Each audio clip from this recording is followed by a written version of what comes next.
கிறிஸ்துவுக்குள் மிகவும் பிரியமாக அழைக்கப்பட்டு வழிநடத்தப்பட்டு வருகிற அன்புக்குரிய சகோதர சகோதரிகள், உங்கள் யாவருக்கும் நம்முடைய பரிசுத்தமுள்ள பரமபிதாவின் நாமத்திலும் நம்முடைய ஆண்டவரும் நம்முடைய இரட்சகருமாகிய இயேசு கிறிஸ்துவின் நாமத்திலும் கிருபை மற்றும் சமாதானம் வருவதாக என்கிற ஒரு அன்பு வாழ்த்துதலை பகிர்ந்து கொண்டு, அந்த அன்பு வாழ்த்துக்களோடு அடியேன் சார்ந்திருக்கிற மேட்டுப்பாளையம் சபை அங்கங்கள் ஒவ்வொருவருடைய அன்பு வாழ்த்துக்களையும் இந்த வேளையிலே உங்கள் மத்தியிலே நான் தெரியப்படுத்திக் கொள்கிறேன்.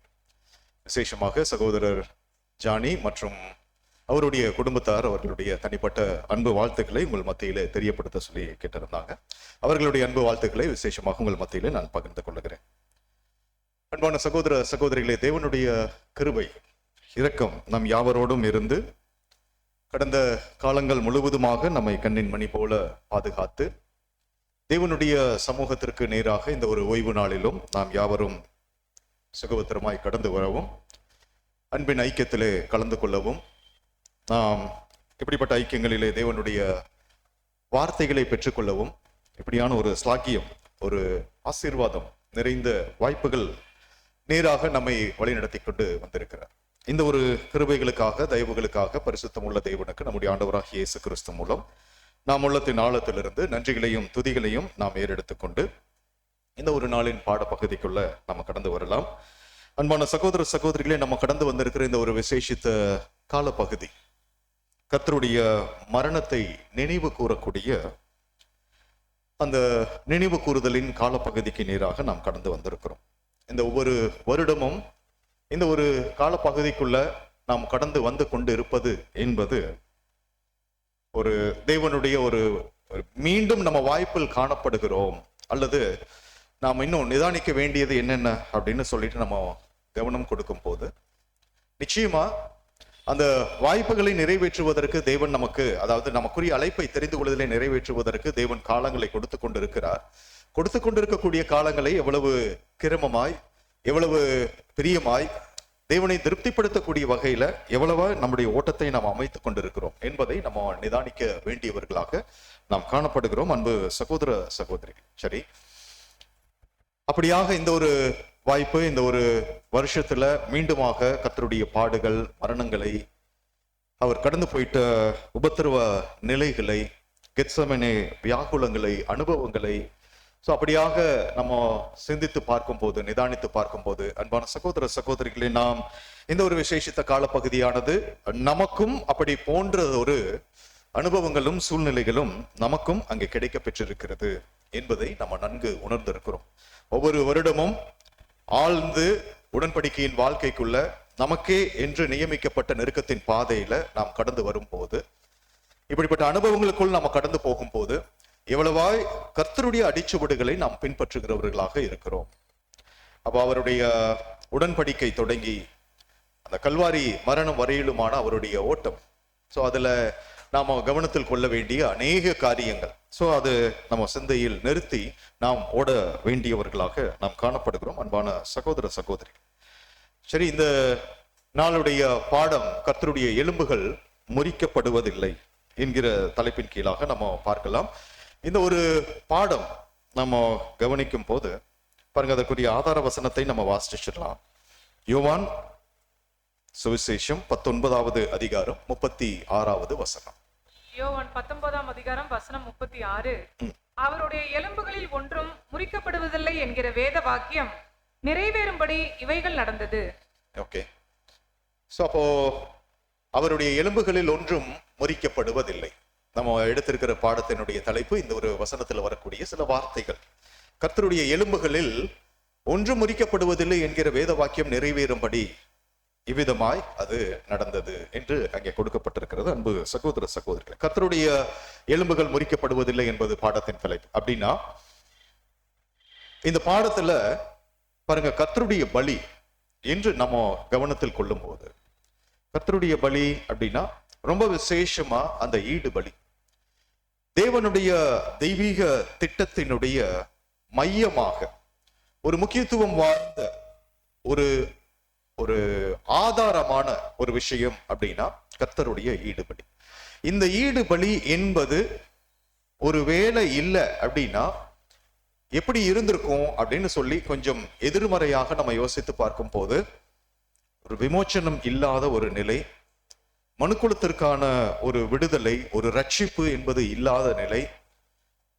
சோ ஒரு எப்படி ஒரு நிலை இருக்கும் அப்படின்னா, ஒரு ஹோப்பே இல்லை, ஒரு நம்பிக்கை இல்லாத ஒரு நிலை போன்ற ஒரு நிலை தான் அங்க காணப்படும். ஆனா அந்த காரியங்களை கடந்து இப்போ தேவன் அவர் ஆயத்தம் பண்ணின அந்த ஒரு தெய்வீக திட்டத்துல அது ஒரு மையமாக ஆண்டவராகிய இயேசு கிறிஸ்து அவருடைய பலி நம்ம அங்க கவனம் கொடுக்கும் போது, அதுல அந்த குறிப்பா அந்த ஈடு பலி என்று கவனம் கொடுக்கும் போது, அந்த ஈடு பலி என்பது கர்த்தருக்கு மாத்திரமே உரியதாக, கர்த்தரோடு மாத்திரமே தொடர்புடையதாக நாம் அங்க கவனம் கொடுக்கிறோம் அன்பான சகோதர சகோதரிகள். சோ அதுல நம்ம பார்க்கும்போது பாருங்க, அங்க யோவான் 1ஆம் அதிகாரம் 29வது வசனத்துல அதை அருமையா அந்த வசனத்துல நம்ம வாசிக்க முடியும். யோவான் 1ஆம் அதிகாரம் 29ஆம் வசனம். மறுநாளிலே யோவான் இயேசுவை தன்னிடத்தில் வர கண்டு, இதோ உலகத்தின் பாவத்தை சுமந்து தீர்க்கிற தேவ ஆட்டுக்குட்டி. உலகத்தின் பாவத்தை சுமந்து தீர்க்கிற தேவ ஆட்டுக்குட்டி. சோ அப்போ இவர் ஈடுபலியாக தன்னை ஒப்பு கொடுத்துட்ட அந்த வார்த்தைகளை குறித்து ரொம்ப முன்னதாகவே அங்கே யோவான் ஸ்நானகன் மூலமாக சொல்லப்படுகிற அந்த வார்த்தைகளை நம்ம பார்க்கிறோம். உலகத்தின் பாவத்தை சுமந்து தீர்க்கிற தேவ ஆட்டுக்குட்டி. ஒருவேளை இந்த சுமந்து தீர்க்கிற விஷயம் கர்த்தரால நிறைவேற்றல, அல்லது அந்த ஈடுபலியானது சரியான நிறைவேறுதல் இல்லை அப்படின்னா, நாம் சொல்லும் போது அந்த எதிர்மறையான விஷயங்களை யோசிக்கும் போது ரொம்ப ஒரு பெரிய ஒரு கேள்விக்குறிக்குள்ள நம்ம கடந்து போயிருப்போம் அன்பு சகோதர சகோதரி. சரி, அப்படியாக நம்ம பார்க்கும் போது ஒரு நேர்மறையான காரியங்கள் இப்போ அந்த திட்டத்துல அவர் செலுத்திட்ட பலியின் மூலமாக நமக்கென்று ஆயத்தம் பண்ணப்பட்டிருக்கிற, விசேஷமா முதற் பேரானவர்களுக்கு என்று இந்த ஒரு சுவிசேஷ யுக காலம், பரீட்சையின் காலம், இந்த ஒரு காலகட்டத்துல நம்ம கவனிக்கும் போது நமக்குரிய ஓட்டம், நாம் விடுதலை பெற்ற ஒரு ஜனங்களாக, அந்த பாவம் மற்றும் மரணத்திலிருந்து விடுவிக்கப்பட்ட ஒரு ஜனங்களாக, தேவனுடைய பார்வையில ஒரு நீதிமான் என்று எண்ணப்படுகிற ஒரு நிலைக்குள்ள நாம் கடந்து வருவதற்கு இந்த ஒரு கர்த்தருடைய ஈடு பலியினுடைய புண்ணியங்கள் இந்த ஒரு சுவிசேஷ யுகத்திலேயே நமக்கு ஒரு பேருதவியாக அங்க காணப்படுகிறது இல்லைங்களா? இதெல்லாம் நம்ம ருசித்து கொண்டு வருகிறோம்.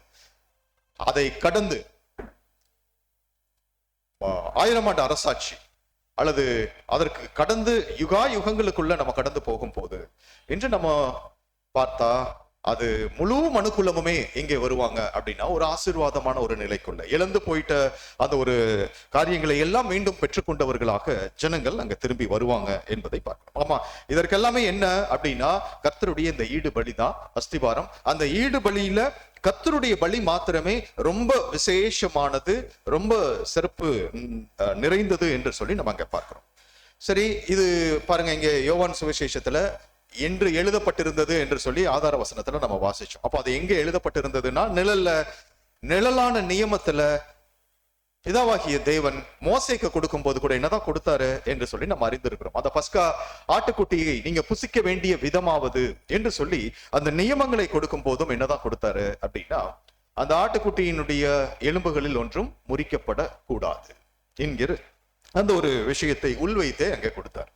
அன்பான சகோதர சகோதரிகள், சரி, அப்போ அந்த நிழல்ல சொல்லிட்டு அந்த விஷயம் நிஜமான பஸ்கா ஆடாக கர்த்தர் இயேசு தன்னை பலியாக ஒப்பு கொடுத்ததிலும் அங்கே நிறைய காரியங்கள் அப்படியே அங்கே நிறைவேறினதை நம்ம அங்க பார்க்கிறோம் இல்லைங்களா? அநேக ஒப்புமைகள், நிறைய பாடங்கள் மூலமாக நம்ம கற்று வந்திருக்கிறோம். சரி, இப்போ இந்த ஒரு ஈடுபலி, இந்த ஈடுபலி கர்த்தரை மாத்திரம் சார்ந்தது, அது ரொம்ப சிறப்பு வாய்ந்தது, அதுதான் ஒரு ஆணிவேர், ஒரு அஸ்திபாரம். சோ இது எல்லாத்தையும் நம்ம பார்த்தோம். இவைகளை கடந்து பாருங்க, அடுத்த ஒரு படிநிலை என்று சொல்லி நம்ம யோசிக்கும் போது, பழைய ஏற்பாட்டிலேயே நம்ம கவனம் கொடுத்தோமானால் வேறு விதமான சில பலிகளை குறித்து சொல்லப்பட்டிருக்கும். அந்த பலிகள் எல்லாம் நம்ம கவனிச்சு பார்த்தோம் அப்படின்னா, கர்த்தருடைய தலையாகிய கர்த்தருடைய பலியும் வரும், அதே போல சரீர அங்கங்களினுடைய பலியும் சேர்ந்தே அங்கே வரும். அப்போ இந்த ஈடுபலி என்பது விசேஷம், நம்ம அதை சிந்தையில நிறுத்திக்கலாம். அது கர்த்தரோடு மாத்திரமே தொடர்புடையது.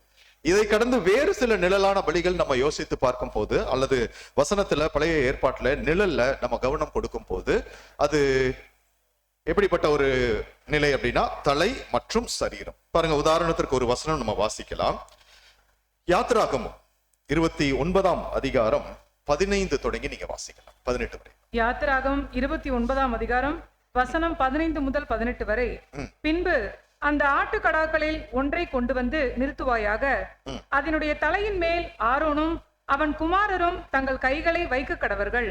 அந்த கடாவை அடித்து அதன் இரத்தத்தை பிடித்து பலிபீடத்தின் மேல் சுற்றிலும் தெளித்து ஆட்டுக்கடாவை சந்து சந்தாக துண்டித்து அதன் குடல்களையும் அதன் தொடைகளையும் கழுவி அவைகளை அந்த துண்டங்களின் மேலும் அதன் தலையின் மேலும் வைத்து ஆட்டுக்கடா முழுவதையும் பலிபீடத்தின் மேல் தகித்து விடுவாயாக. இது கர்த்தருக்கு செலுத்தும் சர்வாங்க தகன பலி. இது சுகந்த வாசனையும் கர்த்தருக்கு செலுத்தும் தகன பலியுமாய் இருக்கும்.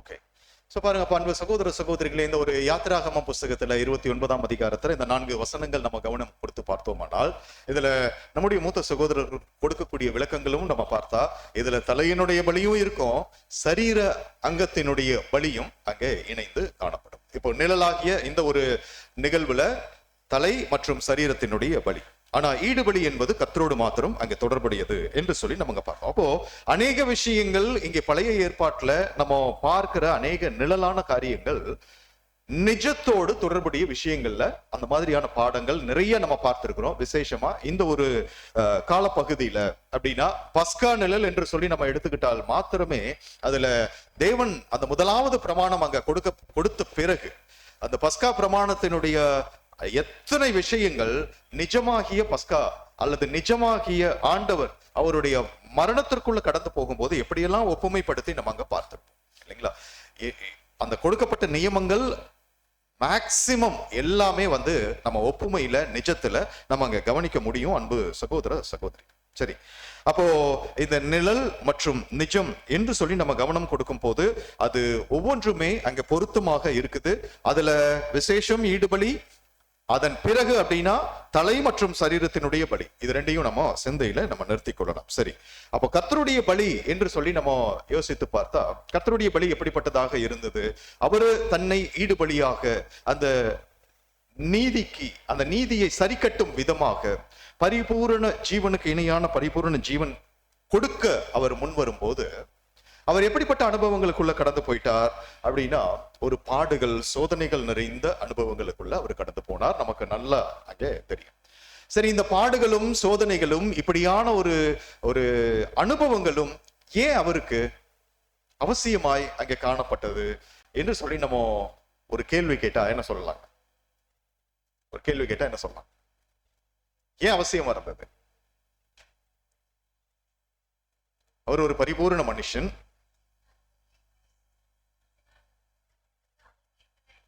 ரட்சிப்பின் அதிபதியை துன்பத்தினால பூரணப்படுத்துவது ஏற்றதா. உண்மையாகவே அந்த வார்த்தை அந்த வசனம் அருமையா பொருத்தமுள்ள ஒரு பதில். அப்போ நம்ம அங்க கவனம் கொடுக்கும் போது பாருங்க, அங்க ஒரு பூரணப்படுத்துவதற்கு அந்த அனுபவங்கள் என்பது அந்த அனுபவங்களின் மூலமாக நம்ம வாசிக்கிறோம் இல்லைங்களா. அந்த வசனத்துல எபிரேயர் 5ஆம் அதிகாரம் 8வது வசனம், சில ஸ்லைட் நம்ம ஸ்கிப் பண்ணலாம் பதர். எபிரேயர் 5ஆம் அதிகாரம் 8வது வசனம். எபிரேயர் 5ஆம் அதிகாரம் 8ஆம் வசனம். அவர் குமாரனாய் இருந்தும் பட்ட பாடுகளினாலே கீழ்ப்படுதலை கற்றுக்கொண்டு. பாருங்க அன்பு சகோதர சகோதரிகள், அவருக்கு கீழ்ப்படுதலை கற்றுக்கொள்வதற்கு ஏதாவது இருந்ததா? அவசியம் இருந்ததா அப்படின்னா இல்ல. அவர் ஒரு பரிபூர்ண மனுஷன் தான். ஆனாலும் அவர் இருந்த நிலை ஐஸ்வர்யத்தின் மகிமையின் நிலை. சோ அங்க அவரு பரலோகத்துல தேவனுக்கு கீழ்ப்பட்டவராக, சோ அவரு சகல ஐஸ்வர்யமும் கனமும் நிறைந்தவராக அவர் காணப்பட்டார். இப்ப அந்த நிலையை விட்டு அவர் கீழே வரணும். அவர் தரித்திர நிலை எடுக்கணும். அவரு பார்த்திராத அப்படிங்கிறத விட அந்த மகிமையின் நிலையில ஐஸ்வர்யத்தின் நிலையில இருந்து இங்கே கடந்து வரும் போது அந்த நிலைகளோடு ஒப்புமைப்படுத்தினா இங்கே பூமியினுடைய நிலை எல்லாமே ரொம்ப ஒரு தாழ்வான ஒரு கீழான ஒரு நிறைய அவரால் சகிக்க கூடாது அல்லது அவரு இதுவரையிலும் சந்தித்திராத ஒரு வினோதமான அனுபவங்கள் அல்லது இதுவரையிலும் சந்தித்திராத சில வினோதமான கேலி பேச்சுக்கள். பாருங்க, பரலோகத்துல என்னதான் இருக்கும்? அவரு தேவனுடைய ஒரே பேரான குமாரனாக அவர் வார்த்தையாக இருக்கும் போது அவரையும் என்ன பண்ணி இருந்திருப்பாங்க? தூதர்கள் அவரை வணங்கி இருந்திருப்பாங்க, அவருக்கு நன்றி செலுத்தி இருப்பாங்க, அவரை துதித்திருப்பாங்க, கர்த்தரை அவர் மூலமாக தேவன். சோ இது எல்லாமே அங்க நடந்திருக்கும். ஆனா இங்க பூமிக்கு வரணும் அப்படிங்கிற போது எல்லாமே வினோதமான அனுபவங்கள். அவரு பார்த்திராத அல்லது அவர் சந்தித்திராத அனுபவங்களுக்குள்ளாக அவர் கடந்து போக வேண்டி இருந்தது. அன்பு சகோதர சகோதரி, அந்த கிண்டல் கேலி பேச்சுகளாக இருக்கட்டும். இன்னொரு பாடத்துல ஒரு சகோதரர் சொல்லும் போது அவருடைய சரீரம் தொடங்கி பாதம் வரைக்கும் அனைத்துமே பரிபூரணம். நம்ம இன்னும் அந்த நிலையை நம்ம சிந்தைக்குள்ள நம்ம யோசித்து கூட பார்க்கல, யோசித்திருக்கலாம். ஆனாலும் அதனுடைய முழுமையை நம்ம இன்னும் கிரகிச்சுக்க முடியல. ஏன்னா நம்ம அனைவருமே ஒரு மாம்சீகத்துல ஒரு பலவீனமான நிலையில மரணபரியந்தமும் அப்படிதான் இருப்போம் அப்படிங்கிறது வசனம் நம்மளுக்கு குறிப்பிட்டு சொல்லக்கூடிய வார்த்தைகள். அன்பு சகோதர சகோதரிகள், அப்படிங்கிற போது பாருங்க, அந்த ஒரு பரிபூரண மனுஷனுடைய அவரு தலை தொடங்கி பாதம் வரைக்கும் பரிபூரணம் அப்படின்னா நம்ம யோசித்து பார்க்கலாம்.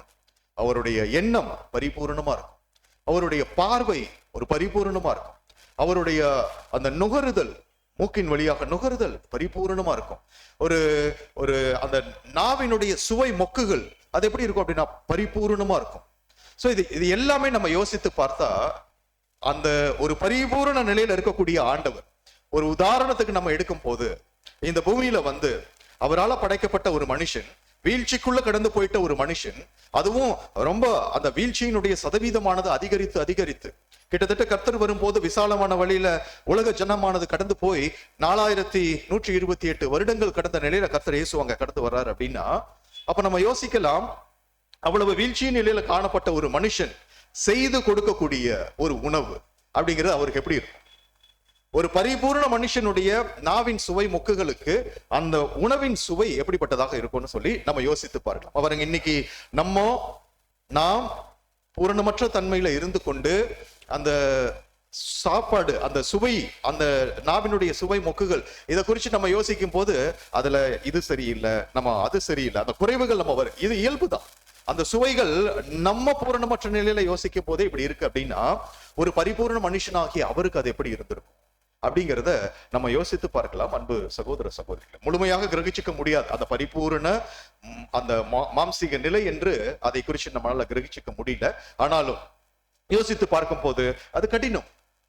அவரை ஏளனம் பண்ணக்கூடிய வார்த்தைகள், அவர் அங்க எப்படி கேட்டிருப்பார், அந்த வார்த்தைகளா இருக்கட்டும், அவள மற்ற எந்த விஷயங்களா இருக்கட்டும், அவரோடு தொடர்புடைய விஷயங்கள் அனைத்துமே பரிபூர்ணமா இருந்திருக்கும். இங்க வரும் போதும் அவர் பரிபூர்ண தன்மையில் அவர் காணப்பட்டார். அதை தக்க வைத்துக் கொள்ள வேண்டியது அவருக்குரிய பரீட்சையாக அங்கே காணப்படுகிறது. அப்படிங்கிற போது இது எப்படி இருந்திருக்கும் அப்படின்னா, அவரை குறித்த ஒரு ஏளன பேச்சுக்களோ ஒரு தூஷண பேச்சுக்களோ கடந்து வந்தா அது அவருக்கு எப்படி இருக்கும்? கேட்டிருக்கும் போதே அவருடைய ஒரு பரிபூர்ணமுள்ள அந்த செவி திறன் அப்படிங்கிற போது அது ரொம்ப ஒரு கஷ்டத்தை கொடுக்கக்கூடிய ஒரு நிலை அங்க இருந்திருக்கும். இப்படி ஒவ்வொன்றுமே தலை முதல் பாதம் வரைக்கும் நம்ம எடுத்து பார்க்கும் போது பரிபூர்ணம் என்பது அவருக்குள்ள அடங்கி இருந்தது இல்லைங்களா? அப்ப அந்த சகோதரி சொன்னது போல பூரணத்தை அடையும்படியான அந்த வினோதமான அனுபவங்களுக்குள்ள கடந்து போகக்கூடிய கர்த்தர் பாருங்க, அந்த அனுபவங்களின் மூலமாகத்தான் இங்க வசனத்துல நம்ம வாசித்தது போல இல்லைங்களா? சோ அவர் குமாரனா இருந்தும் பட்ட பாடுகளினாலே கீழ்ப்படிதலை கற்றுக்கொண்டு, இந்த ஒரு பழக்கப்பட்டிராத ஒரு உலகத்துல, ஒரு உலக வாழ்க்கையில, ஒரு பூரணமற்ற ஜனங்கள் மத்தியிலான ஒரு அவர்கள் தன்னை ஏளனம் பண்ணுவதும், அவர்கள் மூலமாக சமைத்து கொடுக்கப்படுவதை அவர் சுவைப்பதும், இது எல்லாமே ரொம்ப ஒரு கடினமான ஒரு சூழ்நிலையாக அவருக்கு அங்க காணும்.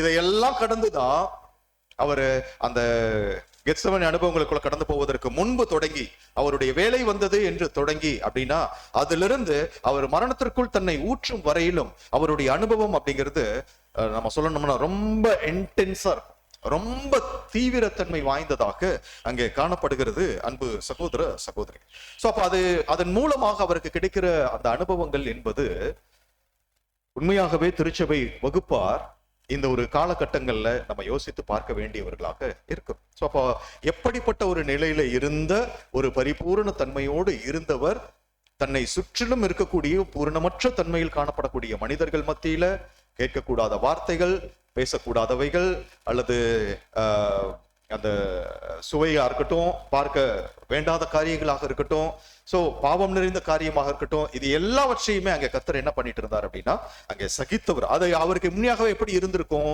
அப்படின்னா, அது இன்னும் பாடுகளும் அந்த உபத்திரவங்களும் அவருக்கு நிச்சயம் அப்படிப்பட்ட ஒரு அனுபவங்களை, ஆனா இவைகளின் மத்தியில எல்லாம் அவர் கற்றுக்கொள்ள வேண்டியது, அவர் நினைவில் கொள்ள வேண்டியது, அவரை நடைமுறைப்படுத்த வேண்டியது, அல்லது நமக்கென்று பின்வைக்க வேண்டியது என்று அங்கே கவனித்து பார்த்தோமானால், அன்பு சகோதர சகோதரிகளே, அந்த கீழ்ப்படிதல் இந்த எல்லா சூழ்நிலையிலையுமே அந்த தேவனுடைய சித்தத்தை தான் முழுமையாக நிறைவேற்றி முடிக்க வேண்டும், அதற்காக தன்னை அதற்குள்ளாக முழுமையாக ஊற்ற வேண்டும் என்கிற அந்த ஒரு கீழ்ப்படிதலின் நிலையை அவர் நமக்காக மாதிரியாக அவர் பின்வைத்து போயிருக்கிறார் அன்பான சகோதர சகோதரி, இல்லைங்களா? சோ அப்போ இதெல்லாம் தான் கர்த்தருடைய விஷயத்துல நம்ம கற்றுக்கொள்ள வேண்டிய ஒரு காரியமாய் அங்க கவனிக்கிறோம் அன்பான சகோதர சகோதரிகள். சரி, இதெல்லாம் உண்மையாகவே அவருக்கு எப்படி இருந்திருக்கும் அப்படின்னா பாருங்க, அதை குறித்து சங்கீதம் 34:18 வரைக்கும் நம்ம வாசிக்கலாம். சங்கீதம் 34:18 வரை. சங்கீதம் 34 வசனம் 18 தொடங்கி 20 முடிய. நொறுங்குண்ட இருதயம் உள்ளவர்களுக்கு கர்த்தர் சமீபமாய் இருந்து நறுங்குண்ட ஆவியுள்ளவர்களை ரட்சிக்கிறார். நீதிமானுக்கு வரும் துன்பங்கள் அநேகமாய் இருக்கும். கர்த்தர் அவைகள் எல்லாவற்றிலும் நின்று அவனை விடுவிப்பார். அவனுடைய எலும்புகளை எல்லாம் காப்பாற்றுகிறார். அவைகளில் ஒன்றும் முறிக்கப்படுவதில்லை. அன்பு சகோதர சகோதரிகளை பாருங்க, அருமையா சங்கீதங்களின் புஸ்தகத்திலையும் இந்த வார்த்தைகளை நம்ம அங்க பார்க்கிறோம். அப்போ கர்த்தராகிய இயேசு கிறிஸ்து கடந்து போயிட்ட சூழ்நிலை எப்படி இருக்கும் அப்படின்னா, இங்க வசனத்துல வாசிக்கிறது போலதான், நொறுங்குண்ட இருதயம் உள்ளவர்களுக்கு கர்த்தர் சமீபமா இருந்து நறுங்குண்ட ஆவி உள்ளவர்களை ரட்சிக்கிறார். இது இயல்பா இன்னைக்கு அநேக ஊழியக்காரர் என்று தங்களை அழைத்துக் கொள்ளக்கூடியவர்கள் இந்த வார்த்தைகள் எல்லாம் எப்படியாக ஜனங்களை ஈர்க்கத்தக்கதான வார்த்தைகளை அவங்க பேசுறாங்க அவங்களுடைய ஊழியங்கள்ல என்று சொல்லி நம்ம அங்க பார்க்கிறோம். நொறுங்குண்டதும் நறுங்குண்டதுமான ஆவி அது தேவன் எப்படி ஏற்றுக்கொள்ளுவார். சோ அது எல்லாத்தையும் நம்ம அங்க பார்க்கிறோம். அவர்களுடைய உபதேசங்கள், அவர்களுடைய பிரசங்கங்கள் அப்படியாக காணப்படுகிறது. இங்க நம்ம கவனிக்கிறோம், நொறுங்குண்ட இருதயம் உள்ளவர்களுக்கு கர்த்தர் கடந்து போயிட்டு அவருடைய உடன்படிக்கை வாழ்க்கை தொடங்கியே அவர் கடந்து போயிட்ட அந்த ஒரு காரியங்கள் எப்படிதான் இருந்திருக்கும் அப்படின்னா, ரொம்ப கடினமான ஒரு சூழல் தான். அதான் நம்ம ஒப்புமைப்படுத்தி நம்ம பார்த்துட்டோம். ஒரு பரிபூரண மனுஷன், பூரணமற்ற தன்மையில் இருக்கக்கூடிய, மாம்சத்துல விழுந்து போன நிலையில இருக்கக்கூடிய மனுஷீகத்தின் அல்லது மனுக்குலத்தின் மத்தியில் அவர் வாழும் போது உண்மையாகவே அதுவே ஒரு கடினம். ஆனா இவைகளுக்கு எல்லாம் ரொம்ப இன்டென்ஸ், ரொம்ப தீவிரமான காரியம் அப்படிங்கிற போது அவருடைய அந்த ஒரு மரணத்திற்கு முந்தைய கொஞ்ச கால பகுதி என்பது அப்ப உண்மையாகவே அதெல்லாம் எப்படி இருந்திருக்கும்னா, இங்க வசனத்துல நம்ம வாசிக்கிறது போலதான், நொறுங்குண்ட இருதயம் உள்ளவர்களுக்கு கர்த்தர் சமீபமாய் இருந்து, அப்ப அவங்க தேவனுடைய பிரசன்னம் அங்க கர்த்தரோடு இருந்து அவருக்கு எப்படி அந்த பிரசன்னமானது, தேவனுடைய பிரசன்னமானது, தேவனுடைய வழிநடத்துதலானது, வார்த்தைகளானது அது எப்படி அவருக்கு பலம் கொடுத்தது, இவைகளை எல்லாம் நம்ம நன்கு அறிந்திருக்கிறோம். சரி, நீதிமானுக்கு வரும் துன்பங்கள் அநேகமா இருக்கும். கர்த்தர் அவைகள் எல்லாவற்றிலும் நின்று அவனை விடுவிப்பார். ஆமா, கர்த்தருடைய விஷயத்திலையும் அதேதான். அவரை பின்பற்றுகிறவர்களாகிய திருச்சபை வகுப்பாருடைய விஷயத்திலையும் அதேதான். அன்பு சகோதர சகோதரிகள் பாருங்க, அவனுடைய எலும்புகளை எல்லாம் காப்பாற்றுகிறார். அவைகளில் ஒன்றும் முறிக்கப்படுவதில்லை என்பது அங்கே அந்த வசனத்துல நமக்கு கவனிக்கிறோம் அன்பான சகோதர சகோதரி. சரி, கர்த்தருடைய அனுபவங்களை பார்த்தோம். கர்த்தருடைய அடிச்சுவடுகளை பின்பற்றக்கூடிய திருச்சபை வகுப்பாருக்கும் இப்படி போன்ற சில அனுபவங்கள், அதுவும் இந்த விசேஷமான இந்த ஒரு நினைவு கூறுதல் காலப்பகுதியில அது வைக்கப்பட்டிருக்கிறது. இவைகளின் மூலமாக பரிபூர்ணமுள்ள ஒரு மனுஷன் நிலையில வந்துட்ட கர்த்தருக்கே அந்த அனுபவங்களும், அந்த அனுபவங்களின் மூலமாக கீழ்ப்படிதலை கற்றுக்கொள்ள வேண்டும் என்பது அவருக்கு ஒரு அவசியமாக காணப்பட்டுச்சுன்னா, நாமெல்லாம் எங்க? அப்ப நம்மை ஒப்புமைப்படுத்தி பார்க்கும்போது நமக்கும் இந்த அனுபவங்களும் இந்த சூழ்நிலைகளும் ஒரு இயல்பாகவே அனுமதிக்கப்படும் போது, அது தேவன் நம்மிடத்துல எதிர்பார்க்கிற ஒரு பலியை நாம் சரியான விதத்துல ஏறெடுத்து அவரை திருப்திப்படுத்துகிறவர்களாக, கர்த்தருடைய அடிச்சுவடுகளில் நாம் கடந்து வந்து திருப்திப்படுத்துகிறவர்களாக நாம் காணப்பட வேண்டும் என்பதை நம்ம மீண்டும் மீண்டுமாக நினைவுபடுத்திக் கொள்ள வேண்டியது அங்கே அவசியமாய் காணப்படுகிறது அன்பு சகோதர சகோதரி. சரி, அப்ப பாருங்க, இதெல்லாம் இந்த ஒரு அனுபவங்களுக்குள்ள அவர் கடந்து போகி இந்த ஒரு அவருடைய மரண தருவாய்க்கு வரும்போது அது இன்னும் எவ்வளவு தீவிரமாகுது அப்படிங்கிறது நிறைய பாடங்கள்ல நம்ம பார்த்துக்கிறோம். கர்த்தருடைய அந்த மேல் வீட்டு அறையில சீஷர்களுடைய சம்பாஷணைகள், அந்த சம்பாஷணையின் மூலமாக கர்த்தர் யூதாஸ் மூலமாக காட்டி கொடுக்கப்படுவது தான் நேசித்த ஒரு சீஷன். அப்போ அந்த நேசித்த ஒரு சீஷன் மூலமாக காட்டி கொடுக்கப்படுவது அவருக்கு பெரிய ஒரு வழியாக, அது இல்லாம அவரு தேவதூஷணம் சொன்னார் என்று சொல்லுவது ஒரு பெரிய ஒரு வேதனை, ஒரு உபத்திரவம், ஒரு பாடாக அங்க இருந்திருக்கும். அது மாத்திரமல்ல, அவர் மீது அநேக குற்றச்சாட்டுகள் அவங்க நியாய பிரமாணத்தின்படி கற்பிக்க நினைக்கிறாங்க. அதே போல உலகம் சார்ந்து அல்லது ஆளுகை சார்ந்து சோ வரி கொடுப்பது தேவையில்லை அப்படின்றது இவர் சொல்லிட்டு இருந்தாரு அப்படின்னு சொல்றாங்க. தேவாலயத்தை இடித்து போடுவது, இப்படி நிறைய விஷயங்களை கர்த்தர் மீது அங்க குற்றம் சாட்டுகிறார்கள்.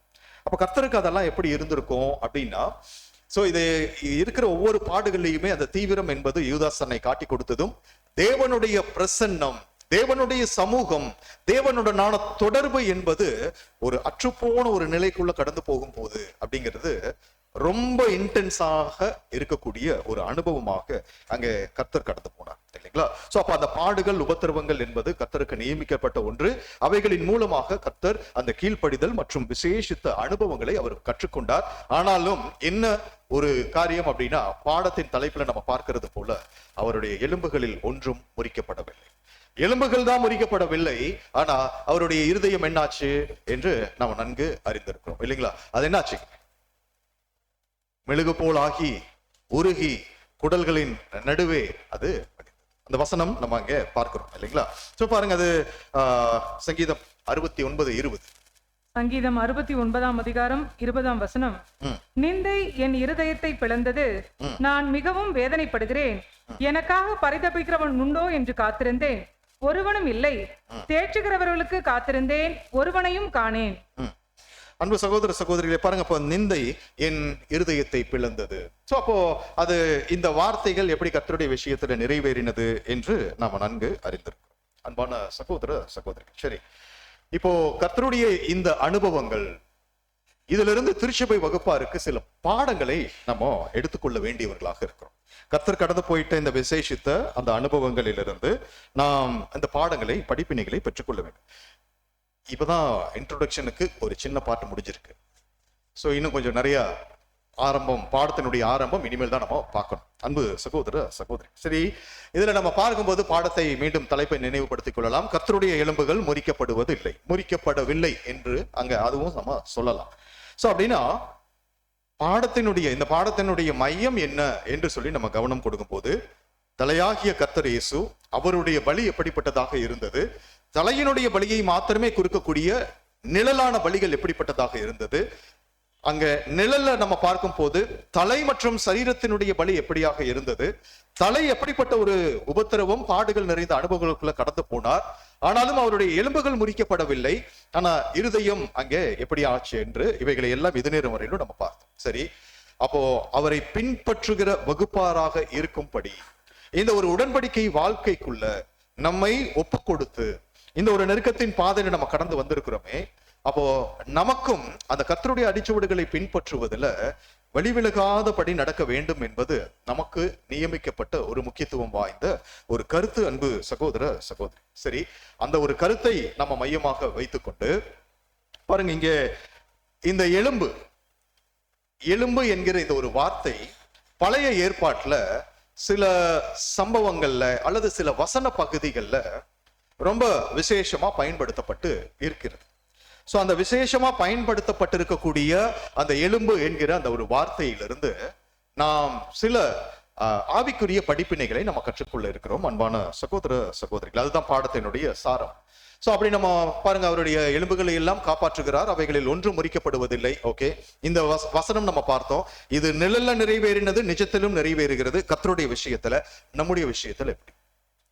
நம்முடைய விஷயத்துல பாருங்க, அப்போ நாம் கவனிக்கும் போது இந்த எலும்புகள் என்பது பாடத்தினுடைய சாரம் நம்ம சொன்னோம். அது சில சூழ்நிலைகள், சில வசனங்கள்ல சில அர்த்தங்களை அது கொடுப்பதாக இருக்கு. எலும்பு என்கிற வார்த்தை சில அர்த்தங்களை, அல்லது இந்த எலும்பு என்கிற வார்த்தை சில ஆவிக்குரிய அடையாளங்களை அது நமக்கு வெளிப்படுத்துவதாக அது காணப்படுகிறது. அன்பு சகோதரர், அந்த அடையாளங்களும் அந்த அர்த்தங்களும் கர்த்தருடைய வாழ்க்கையில எப்படிப்பட்டதாக இருந்தது, நம்முடைய வாழ்க்கையில அதை நாம் எப்படிப்பட்டதாக வைத்திருக்கிறோம், எப்படிப்பட்டதாக நம்ம ஆக்க வேண்டும் என்பதை நம்ம கவனிக்கணும். அன்பு சகோதர சகோதரி, சோ அங்க சகோதரர் இந்த பாடம் கொடுத்துட்ட சகோதரர் அங்க சொல்லும் போது சொல்றார் பாருங்க, பரிசுத்த வேதாகமத்தின் படி அடையாளமாக உள்ள எலும்புகளினுடைய தனிப்பட்ட பயன்பாடுகள், இந்த விசேஷமா ஒரு 3 வசன பகுதிகளை நம்ம எடுக்க இருக்கிறோம். அந்த 3 வசன பகுதிகளில் இருந்துதான் நம்ம பாடத்தினுடைய சாரம் நம்ம பார்க்கும் போது, அந்த 3 வசன பகுதிகளிலுமே எலும்பு என்கிற அந்த ஒரு வார்த்தையானது சில அடையாளங்களை, சில அர்த்தங்களை அல்லது ஆவிக்குரிய அர்த்தங்களை, கருத்துக்களை நமக்கு அங்கே கொடுப்பதாக காண்கிறோம். அந்த ஆவிக்குரிய கருத்துக்கள் கர்த்தருடைய விஷயத்துல அருமையாக அங்க அவரு செயல்படுத்தினார், நடைமுறைப்படுத்தினார். நம்முடைய விஷயத்துல அது எப்படி இருக்குது என்கிற ஒரு ஒப்புமை தான் இந்த பாடத்துல நம்ம பார்க்க இருக்கிறோம் அன்பான சகோதர சகோதரி. சரி, முதலாவது ஒரு வசன பகுதிக்குள்ள நம்ம கடந்து வரலாம். எலும்பு என்கிற வார்த்தை முதலாவது பரிசுத்த வேதாகமத்துல எந்த இடத்துல வந்திருக்குதுங்க? ஆதாம். அவ்வளவுதான் இல்லைங்களா? ரொம்ப எளிமையான ஒரு பதில். ஆதியாகமம் புஸ்தகத்திலேயே ஆரம்ப அதிகாரங்கள்லயே நம்ம என்ன பார்க்கிறோம் அப்படின்னா ஆதாம் விஷயத்துல நம்ம பார்க்கிறோம் இல்லைங்களா? நம்ம அந்த வசனம் வாசிச்சிடலாம். ரொம்ப அருமையான ஒரு வசன பகுதி.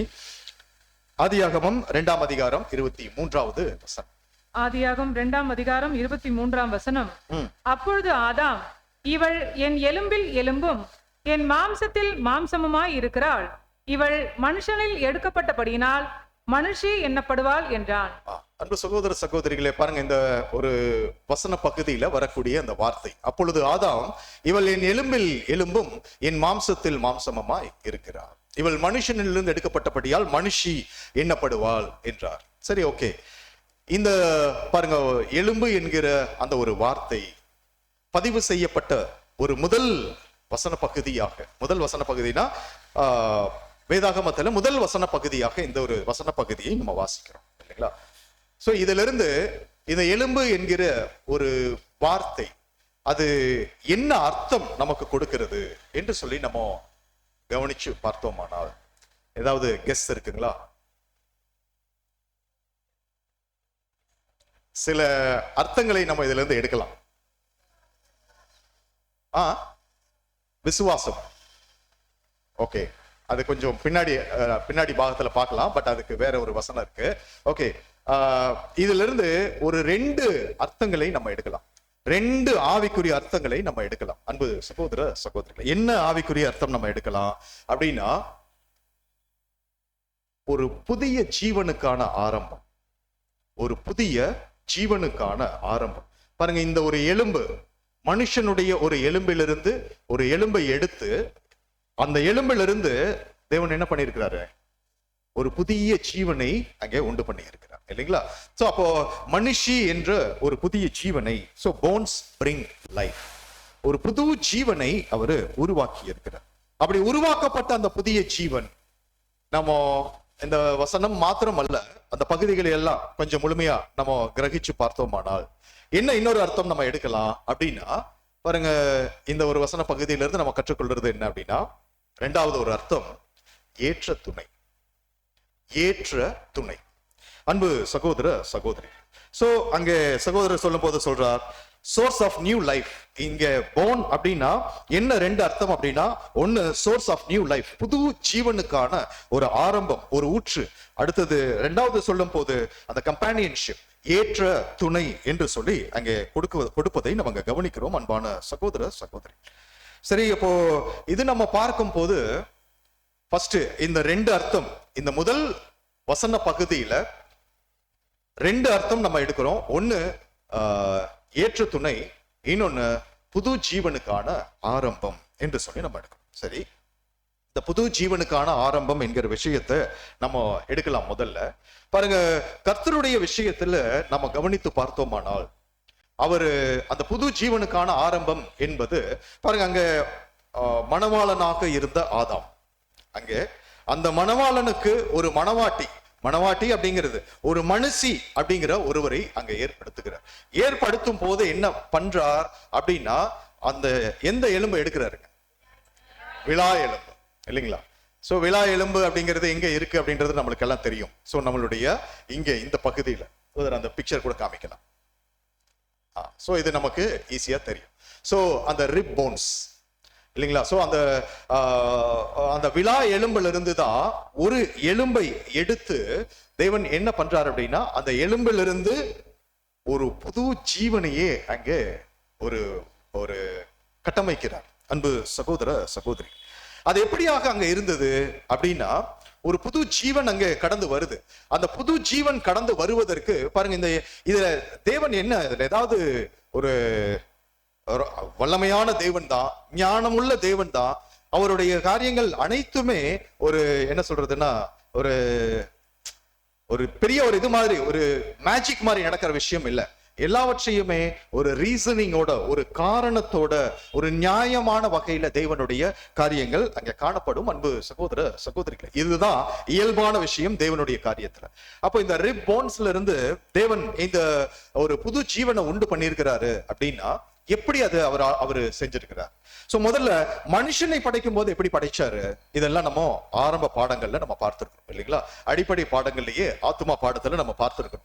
சோ அந்த சரீரம் எப்படி உருவாக்கப்பட்டுச்சு, அந்த சரீரத்திற்கு ஆவி கொடுக்கும் போது தேவன் என்ன செய்தார், இவைகளை எல்லாம் நம்ம அறிந்திருக்கிறோம். அங்கேயே என்ன அப்படின்னா அதிலேயே கொஞ்சம் டீப்பா பார்த்திருப்போம். சரீரத்துல என்னென்ன காரியங்கள் தேவன் ஏன் சங்கீதக்காரர் நான் பிரமிக்கத்தக்க அதிசயமாய் உண்டு பண்ணப்பட்டபடியால் உம்மை துதிப்பேன்னு ஏன் அவர் சொல்றாரு அப்படிங்கிறதுக்குரிய விளக்கங்களை நம்ம போய் பார்த்தா, ஒரு மனுஷனாக நம்முடைய சரீரத்தை படைத்த விதத்திலேயே அவ்வளவு பிரமிக்கத்தக்க விஷயத்தையும் பிரமாண்டங்களின் நிறைந்த விஷயங்களையும் தேவன் அங்க வைத்திருக்கிறார் என்பதை நம்ம அங்க பார்க்கிறோம் இல்லைங்களா?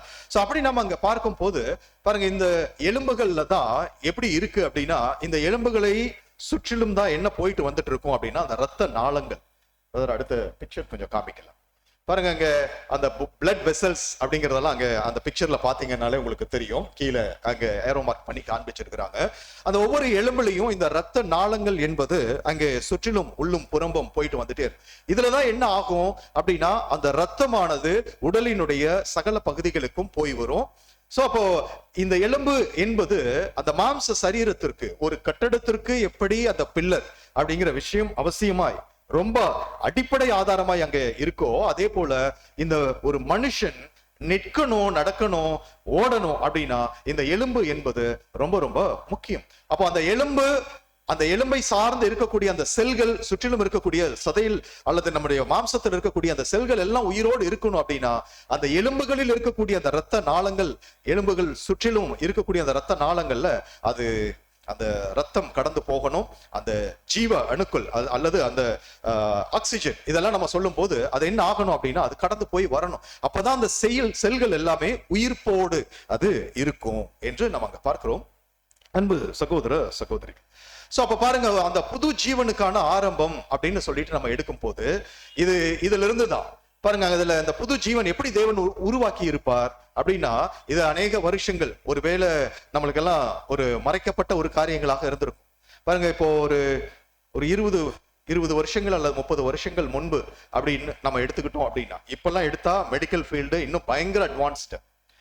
அந்த ஒரு 30 வருஷத்துக்கு அல்லது ஒரு 20 வருஷத்துக்கு முன்னாடி கொஞ்சம் சொல்லலாம்.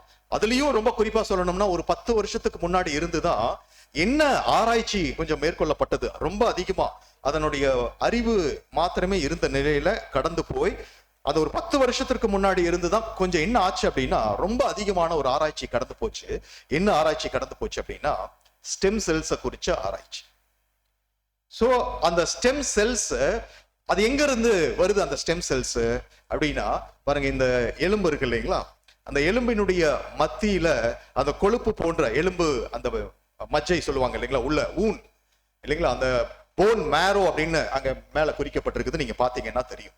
அந்த எலும்புக்கு நடுவுல இருக்கக்கூடிய அந்த பகுதி, அந்த போன் மேரோ. அந்த போன் மேரோல தான் என்ன இருக்கு அப்படின்னு சொல்லி பாத்தீங்க அப்படின்னா ஸ்டெம் செல்ஸ் ஆனது காணப்படுது. அன்பு சகோதர சகோதரி, அந்த ஸ்டெம் செல்ஸ்.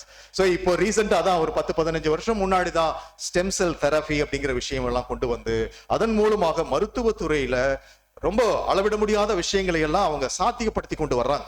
நிறைய டிசீசஸ், நிறைய வியாதிகளுக்கு அருமையான சில ஒரு சுகப்படுத்துதலை எல்லாம் அவங்க கண்டுபிடிச்சிருக்கிறாங்க. எதுல இருந்து அப்படின்னா இந்த ஸ்டெம் செல்ஸ், அந்த ஸ்டெம் செல்ஸ் உடைய ஆராய்ச்சிகளை மேற்கொள்ளும் போது அப்ப இந்த ஸ்டெம் செல்ஸ் என்பது என்ன அப்படின்னா இன்னொரு இங்க சகோதரர் கொடுக்கிறார். இது ஒரு என்ன அப்படின்னா இது பாடியுடைய பில்டிங் பிளாக்ஸ் அப்படின்னு சொல்லிட்டு கொடுக்குறார். பாருங்க, அந்த அடுத்த பிக்சர்ல பாத்தீங்கன்னாலே தெரியும். அந்த ஸ்டெம் செல்ஸ் இது இப்படிதான் இருக்கும். அந்த ஸ்டெம் செல்ல, அந்த போன் மேரோல, அந்த எலும்பு ஊன்ல இருக்கக்கூடிய அந்த ஸ்டெம் செல், அந்த ஊன் தான் என்ன பண்ணும் அப்படின்னா அந்த ஸ்டெம் செல்ஸை ப்ரொடியூஸ் பண்ணுது. அந்த ஸ்டெம் செல்ஸ்ல இருந்து எடுக்கப்பட்ட அந்த காரியங்கள் பாருங்க, அந்த பாடியோடைய பில்டிங் பிளாக்ஸ், அதுல இருந்து எடுத்து பாருங்க, அங்க நர்வ் செல்ஸ், கார்டியாக் செல்ஸ், இருதயம் சார்ந்த, நரம்பு சார்ந்த, சதை தசைகள் சார்ந்த அல்லது குடல்கள் சார்ந்த, அந்த லிவர் சார்ந்த இதுல இருந்து அப்படியே ஒவ்வொன்னா என்ன பண்ண முடியும்னா அந்த ஸ்டெம் செல்ஸ் வைத்து, அந்த பில்டிங் பிளாக்ஸை வைத்து ஒரு சரீரத்தை உருவாக்க முடியும். அன்பு சகோதர சகோதரிகளை, இன்னைக்கு நிறைய குளோனிங் எல்லாம் சொல்லிட்டு இருக்கிறாங்க இல்லைங்களா? சோ அந்த டெக்னாலஜிக்கு எல்லாம் ரூட் நம்ம அங்க கவனிக்கும் போது இதுல இருந்தெல்லாம் நம்ம அங்க சொல்லணும். இதுக்கு எல்லாம் ஒரு பெரிய பெரிய கிரேட் இன்ஜினியர் அவ்வளவு ஆரம்பத்திலேயே ஆதியிலேயே தேவனுடைய சிருஷ்டிப்புல அவர் ஒரு எலும்பை எடுத்து, அந்த விலா எலும்பை எடுத்து, அந்த விலா எலும்பிலிருந்து ஒரு புது ஜீவனை உண்டு பண்ணியிருக்கிறாரு. அப்படின்னா பாருங்க, அங்க ஏறக்குறைய 6000 வருஷங்களுக்கு பிறகு இன்னைக்கு மருத்துவத்துறை இவ்வளவு வளர்ச்சி அடைந்த நிலையில தான் இந்த காரியங்களை எல்லாம் பார்த்து. ஆனா தேவனுடைய சிருஷ்டிப்பின் போதே தேவன் ஒரு புதிய ஜீவனை உண்டு பண்ணுவதற்கு என்ன பண்ணியிருக்கிறார் அப்படின்னா, ஆதாம் அப்படிங்கிற அந்த மனுஷனுடைய விலா எலும்பிலிருந்து ஒரு எலும்பை எடுத்து, அந்த எலும்பிலிருந்து அந்த பில்டிங் பிளாக்ஸை வைத்து ஒரு புது ஜீவனை அவரு உருவாக்கி இருக்கிறார். சோ அது மாத்திரமல்ல, பாருங்க அங்க சொல்லும் போது சொல்றாரு இல்லைங்களா, யோபு 10ஆம் அதிகாரத்துல வசனங்கள் 8 தொடங்கி 10 வரைக்கும். யோபு 10ஆம் அதிகாரம் வசனம் 8 முதல் 10 வரை. உம்முடைய கரங்கள் என்னையும் எனக்குரிய எல்லாவற்றையும் உருவாக்கி படைத்திருந்தும் என்னை நிர்மூலமாக்குகிறீர்.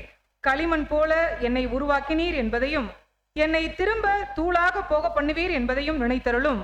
நீர் என்னை பால் போல் வார்த்து தயிர் போல் உரைய பண்ணுவீர் அல்லவோ. இந்த வசனங்களுக்குரிய விளக்கங்கள் எல்லாம் நம்ம நன்கு அறிந்திருக்கிறோம் இல்லைங்களா? பாருங்க, களிமண் போல என்னை உருவாக்கினீர். ஆதாமை படைக்கும் போது நம்ம கூட ஆரம்பத்துல எல்லாம் நினைச்சிருப்போம். இப்போவே அநேக பெயர் கிறிஸ்தவர்கள் எல்லாம் என்ன நம்ம நினைக்கிறாங்க அப்படின்னா, ஒரு பொம்மையும் உருவாக்குனாரு, மூக்குல 2 நாசில சுவாசம் இருக்கிற மாதிரி அந்த ஒரு ஹோல்ஸ், அந்த ஹோல்ஸ்ல சுவாசம் கொடுத்த உடனேயும் அந்த ஜீவன் வந்துருச்சு அப்படிங்கிற மாதிரி அங்க நினைத்தல் அந்த மாதிரி இருக்கும் இல்லைங்களா? ஆனா தேவன் அவரு நியாயமான வகையில பாருங்க, நீர் என்னை பால் போல் வார்த்து தயிர் போல் உரைய பண்ணி, முதல்ல ஒவ்வொரு பாகங்களையும் தேவன் நேர்த்தியாக எப்படி உருவாக்குனாரு. முதல்ல அந்த எப்படி அந்த பில்லர் முதல்ல போட்டு, அஸ்திபாரங்கள் முதல்ல போட்டு, சோ அது போல எலும்பை சுற்றிலும் இந்த ரத்த நாளங்கள், சோ அதெல்லாம் நிறைய வசனங்கள் நம்ம பார்க்கிறோம் இல்லைங்களா? சோ அதை அப்புறம் சதைகளை தரித்து தோள்களை போட்டு அந்த ஒவ்வொரு உறுப்புகளுக்கும் அங்க உயிர் ஜீவன் கொடுக்கக்கூடிய அந்த செல்கள், சோ இப்படி அவரு நியாயமான வகையில அனைத்தையும் அவரு உருவாக்கி இருக்கிறார் என்று சொல்லி அங்க பார்க்கிறோம். சோ அப்போ இப்படியாக தேவனுடைய சிருஷ்டிப்புகள் அங்க காணப்படுகிறது. இப்படிதான் நியாயமான வகையில மனுஷனிலிருந்து ஒரு எலும்பை எடுத்து மனுஷி என்கிற ஒரு புதிய ஜீவனை அங்க உருவாக்கி இருக்கிறார் பரிசுத்தமுள்ள தேவன். சரி, தேவனுடைய சிருஷ்டிப்பை குறித்து நம்ம பார்த்தோம், கொஞ்சம் சயின்ஸை நம்ம பார்த்தோம். இதை நம்ம பார்க்கும் போது இப்ப கர்த்தருடைய விஷயத்துல, தலையாகிய கர்த்தருடைய விஷயத்துல நம்ம பார்க்கலாம். அந்த புது ஜீவனுக்கான ஆரம்பம் என்று சொல்லி நம்ம எடுத்தா அது ஒரு ஆவிக்குரிய அர்த்தத்தை அது கொடுப்பதாக நம்ம பார்க்கிறோம் இல்லைங்களா? பாருங்க, இப்போ இந்த புது ஜீவனுக்கான ஆரம்பம் கர்த்தருடைய விஷயத்துல எப்படி பொருத்தி நம்ம பார்க்கலாம் அப்படின்னா, அன்பு சகோதர சகோதரிகளே, அதான் பாடத்தினுடைய ஆரம்பத்திலே நம்ம பார்த்தோம். கர்த்தர் தன்னுடைய பலியை சரியான வகையில, தேவனுக்கு ஏற்புடைய வகையில ஏறெடுத்து படைத்தது நிமித்தம்தான் என்ன ஆச்சு அப்படின்னா, முதல்ல உயிர்த்தெழுதலில் முதற் பலனாக யாரு மேல வந்தது அப்படின்னா, ஆண்டவராகிய இயேசு கிறிஸ்து ஒரு புதிய ஜீவன் நிலையை அவர் பெற்றுக்கொண்டார். ஒரு மகிமையின் நிலைக்குள்ள அவர் கடந்து போகக்கூடிய ஒரு நிலைக்கு கர்த்தர் இயேசு கடந்து வந்தார். சரி, அந்த புது ஜீவனுக்கான ஆரம்பம் என்பது, அதுக்கு ஒரு அஸ்திபாரம் என்பது அங்கே ஆண்டவராகிய இயேசு கிறிஸ்து தான் இல்லைங்களா? சோ அப்போ பாருங்க, அங்க அந்த விஷயத்துல கர்த்தரோடு நம்ம தொடர்பு படுத்தி பார்த்தா எங்கேயாவது முறிப்பட்டுச்சு அப்படின்னா, முறிப்படல, எலும்புகள் எதுவும் முறிக்கப்படல அப்படின்னா, அப்ப அந்த கர்த்தருடைய விஷயத்துல ஒருவேளை அந்த ஈடுபலியை நிறைவேற்றுவதில் குறைவுகள் இருந்திருக்கு அப்படின்னா, கர்த்தருடைய எலும்புகள் முறிக்கப்பட்டிருக்கு அப்படின்னு அர்த்தம். அங்க நிழல்ல என்ன ஒரு வார்த்தைகள் கொடுக்கப்பட்டுச்சோ, நிஜத்துல அப்படியே கர்த்தருடைய விஷயத்துல அவருடைய எலும்புகளில் ஒன்றும் முறிக்கப்படவில்லை அப்படின்னா, அப்ப அது அர்த்தப்படுத்தக்கூடிய புது ஜீவனுக்கான ஆரம்பம் அப்படின்னா, இந்த புது ஜீவனுக்கான ஆரம்பம் முதல்ல கர்த்தர் அந்த புது ஜீவனை, அந்த உச்சபட்ச ஜீவன் நிலையை அவர் பெற்றுக்கொள்ள வேண்டும் அப்படின்னா, அவரு தன்னுடைய ஈடுபலியை நிறைவேற்றி ஒரு சக்சஸ்ஃபுல்லா முடித்திருக்கணும். தேவன் ஏற்கும் வகையில முடித்து அங்கே தீர்த்திருக்கணும் இல்லைங்களா? அது அவர் முறிப்படாதபடி காத்து கொண்டதை நமக்கு பார்க்கிறோம். பாருங்க, அது அவருக்கு ஜீவன் நிலை மாத்திரம் அல்ல, அவருக்கு பிறகு அந்த ஒரு ஆசீர்வாதமான ஒரு நிலைக்குள்ள அப்படின்னா, அதே முதற்பேரானவர்கள் என்று அழைக்கப்படக்கூடிய திருச்சபை வகுப்பார். அப்ப அந்த திருச்சபை வகுப்பார் அடுத்த ஒரு ஜீவன் நிலையை, ஒரு புதிய ஜீவன் நிலையை பெற்றுக்கொள்ள வேண்டும் அப்படின்னா அதுக்கும் கர்த்தருடைய ஈடுபலி, அந்த ஈடுபலியினுடைய புண்ணியம், அது ஒரு அஸ்திபாரம், ஒரு ஆணி வேராக அது காணப்படுகிறது. அன்பான சகோதர சகோதரி, அப்ப அந்த விஷயங்களில் எல்லாம் நம்ம யோசித்து பார்க்கும் போது கர்த்தருடைய எலும்புகள் முறிக்கப்படவே இல்லை. ஒருவேளை அது கர்த்தருடைய எலும்புகள் முறிக்கப்பட்டிருந்ததுன்னா புது ஜீவனுக்கான ஆரம்பம் என்பது ஒரு கேள்விக்குறியாக போயிருக்கும்.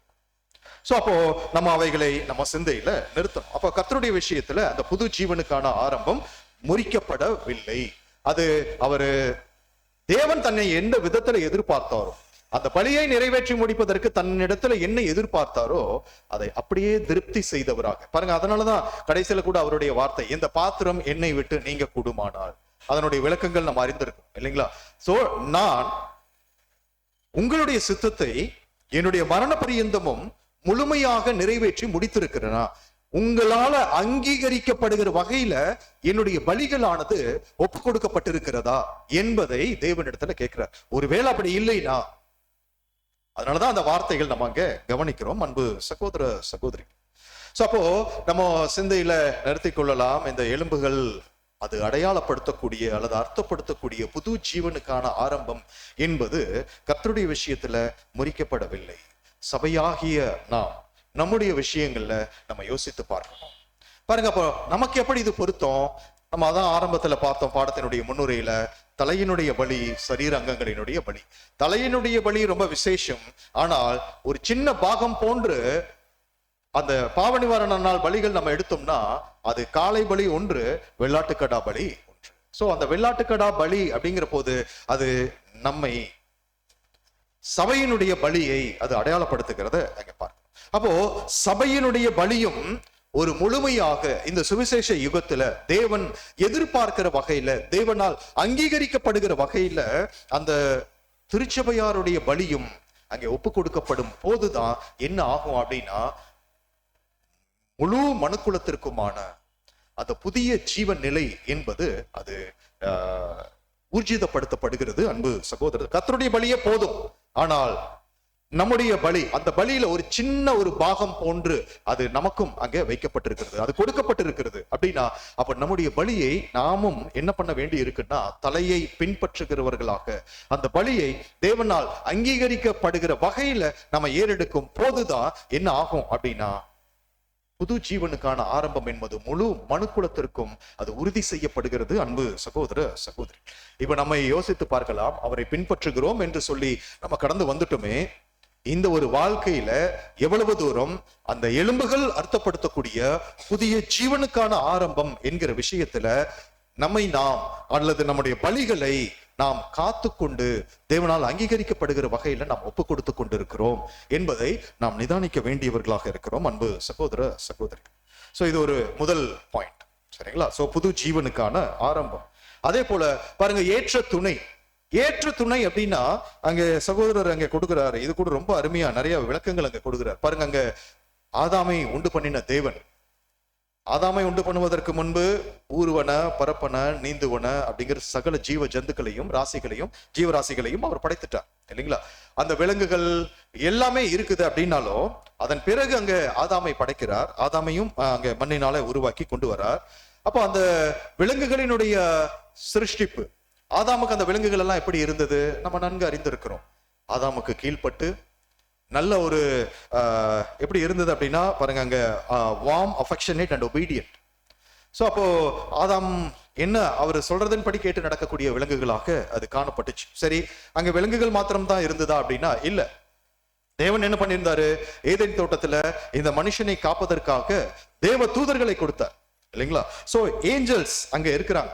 அவங்க எப்படி எல்லாம் இருந்தாங்க அப்படின்னா protective, knowledgeable. So kind, protective and knowledgeable. So தயவு நிறைந்தவர்களாக, பாதுகாப்பு கொடுக்கிறவர்களாக, நல்ல ஆலோசனை கொடுத்து அந்த மனுக்குலத்தை நடத்துகிறவர்களாக இந்த ஒரு தேவ தூதர்கள் அங்க இருந்தாங்க. ஆனா அது இதையெல்லாம் கடந்து விலங்குகள் இருக்கு, தேவ தூதர்களுடைய நிலை இருந்தது. இதை கடந்து தேவனுடைய பிரசன்னமும் சமூகமுமே அவர்கள் மத்தியில அங்க இருந்ததை நம்ம அங்க பார்க்கிறோம். பாருங்க, Jehovah God himself enjoyed walking in அந்த பாரடைஸ்ல அவரும் இருந்திருக்கிறார். ஓகே, ஆனா இதெல்லாம் இருந்தும் வசனத்துல ஒண்ணு பாக்குறோம்.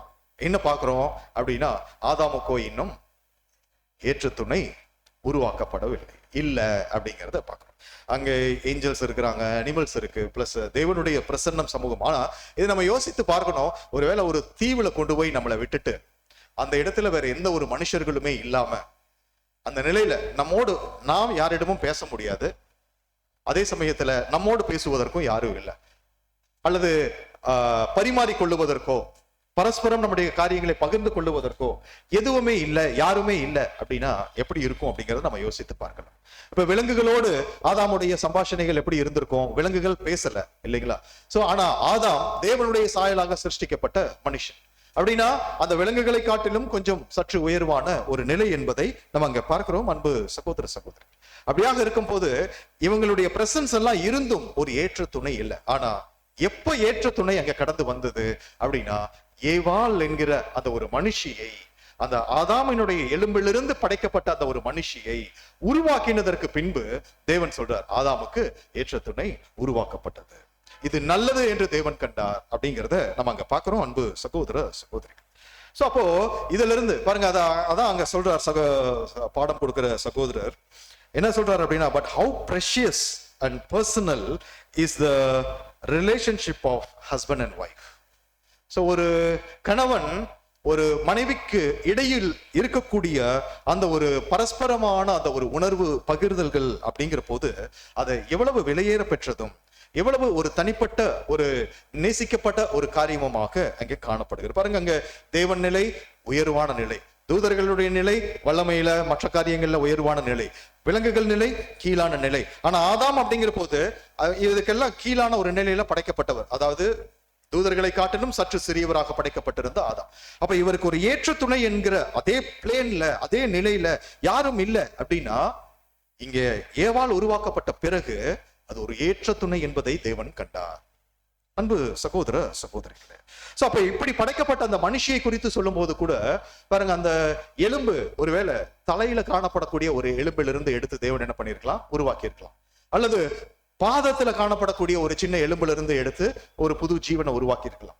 சோ இதுல கூட அங்க சகோதரர் எப்படி கொடுக்கிறார் அப்படின்னா, அந்த ரெண்டுமே பண்ணல. தேவன் எங்க பண்ணிருக்கிறார் அப்படின்னா, அந்த விலா எலும்புல இருந்து ஒரு எலும்பை எடுத்து ஒரு மனுஷி அப்படிங்கிற ஒரு புதிய ஜீவனை அங்கே அவரு கொண்டு வந்தார். ஏன் அப்படின்னா, ஸ்திரீயை அங்கே புருஷனுக்கு மேலாக உயர்த்துவதோ, தலையெலும்பிலிருந்து எடுத்து அவங்கள உயர்வான நிலையில வைத்துக் கொள்ளுவதோ, அல்லது கால் எலும்பிலிருந்து எடுத்து புருஷனை விட ரொம்ப கீழான நிலைக்குள்ள, நோ, அப்படி இல்லை.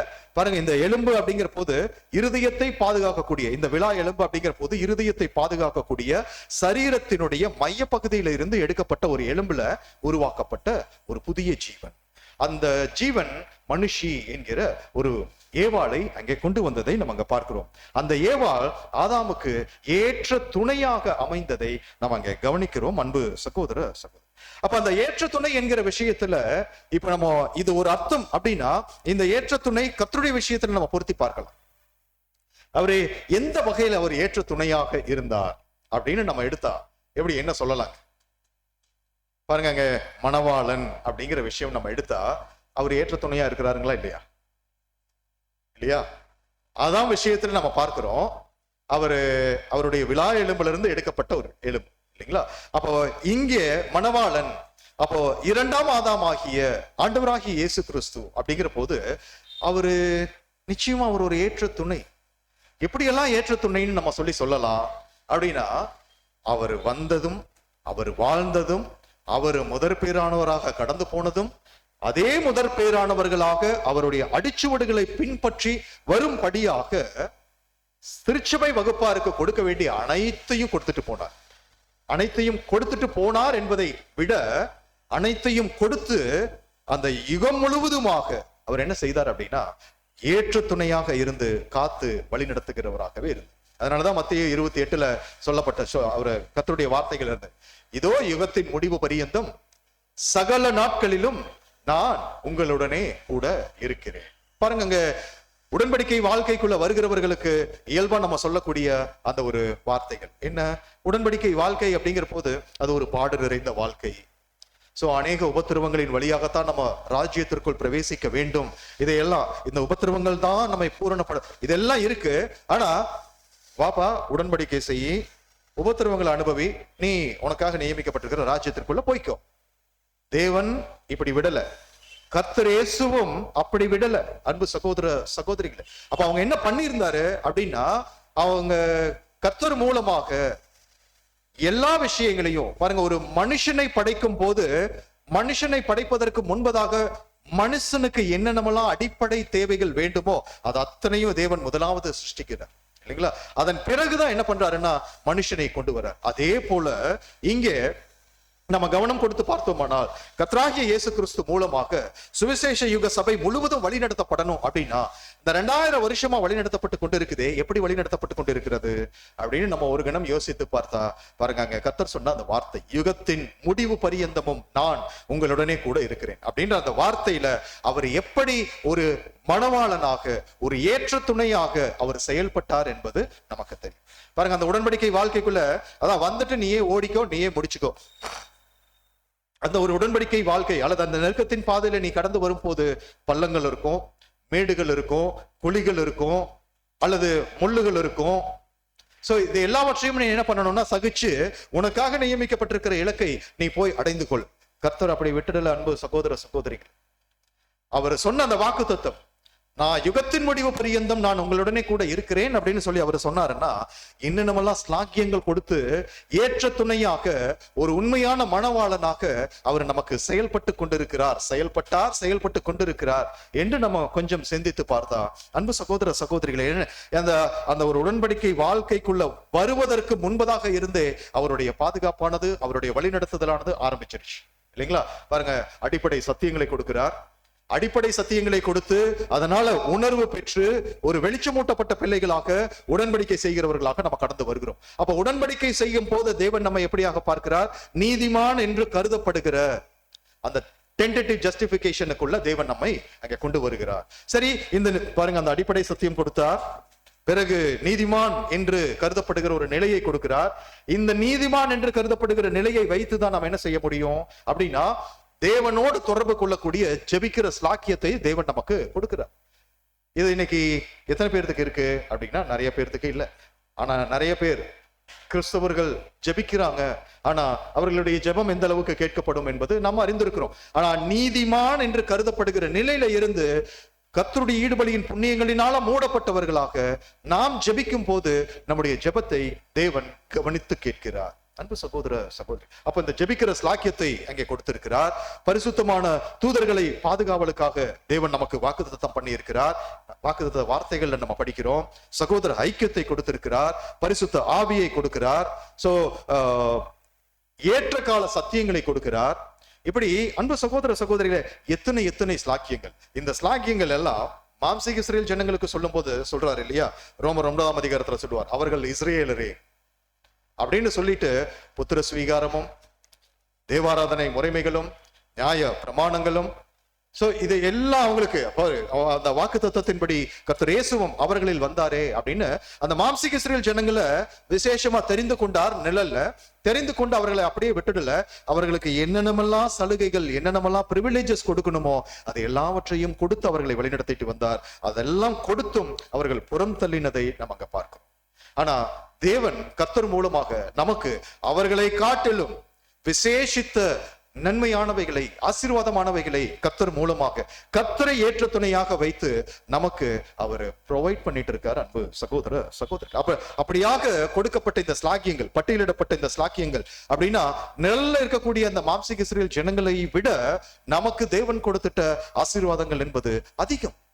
இந்த சுவிசேஷ யுகத்துல அந்த பிரிவிலேஜஸை பிடித்து கொண்டு நடக்கிறவர்களாக இருந்தா நமக்குரிய இலக்கை நாம் எளிமையாக ஓடி கடந்து விட முடியும். அப்போ பாருங்க, அந்த ஏற்ற துணை அப்படிங்கிற விஷயத்துல கர்த்தர் இயேசு உண்மையாகவே ஒரு மணவாளனாக, ஒரு ஏற்ற துணையாக, ஆதாம் ஏற்ற துணை நம்ம பார்க்கிறோம். அதே போல கர்த்தர் இயேசு மணவாளனாக நம்ம கவனிச்சோம் அப்படின்னா, அவர் ஒரு மணவாளனாக, ஒரு ஏற்ற துணையாக இருந்து சுவிசேஷ யுகம் முழுவதுமாக திருச்சபை வகுப்பாரை அருமையா வழிநடத்தினார். அத்தனை சலுகைகளையும் வேண்டிய அத்தனை கிருபைகளையும் அளித்து அவர் வழிநடத்தி கொண்டிருக்கிறார் என்பது நமது விசுவாசம். நம்ம ருசித்து கொண்டு இருக்கிறோம் இப்பவும், இல்லைங்களா? சோ அப்போ கர்த்தருடைய விஷயத்துல ஏற்ற துணை என்கிற ஆவிக்குரிய அர்த்தம் நம்ம பொருத்தி பார்க்கும் போது அது முறிக்கப்படவில்லை.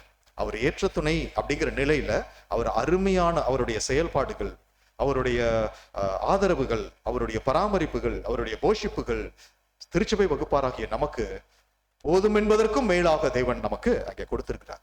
சரி, இப்ப கர்த்தருடைய விஷயத்துல அந்த எலும்பு முறிக்கப்படல. அவர் உண்மையாக ஒரு ஏற்று துணையாக அருமையாக அவருடைய செயல்பாடுகள் அங்க இருந்திருக்கு. திருச்சபை வகுப்பாராகிய நாம் ஒரு மணவாட்டியாக நாம் யோசித்து பார்க்கலாம். அன்பு சகோதர சகோதரிகள், நாம் மணவாளனாகிய ஆண்டவர் இயேசு கிறிஸ்துவுக்கு எந்த வகையில ஏற்ற துணையாக நாம் இருக்கிறோம் என்பதை நம்ம யோசிக்கணும். ஒருவேளை நாம் ஏற்ற துணையாக இருக்கும்படியான தொடர் பிரயாசங்கள், ஒரு வளர்ச்சிக்கேற்ற ஒரு முன்னேற்றத்திற்கான காரியங்கள் நம்மிடம் காணப்பட்டா, அன்பு சகோதர சகோதரிகளை, உண்மையாகவே நாம் கர்த்தர் எதிர்பார்க்கிற வகையில, தேவன் எதிர்பார்க்கிற வகையில, தேவன் அங்கீகரிக்கக்கூடிய வகையில அந்த மணவாளனுக்கு ஏற்ற ஒரு மணவாட்டியாக நாம் இருக்கிறோம் அப்படின்னு நம்ம சொல்லலாம். அது உறுதிப்படலாம், அதுல சந்தோஷப்படலாம், அதுல களி கூறலாம். அன்பு சகோதர சகோதரிகள், ஆனா நம்முடைய நிலையை நம்ம யோசித்து பார்க்க வேண்டியவர்களாக இருக்கிறோம். அப்போ நாம் மாம்சத்துல இருக்கிறோம், பூரணமற்ற தன்மையில இருக்கிறோம். இந்த பலவீனங்கள் நிச்சயம் அநேக தருணங்கள்ல நம்மை மேற்கொள்ளும்.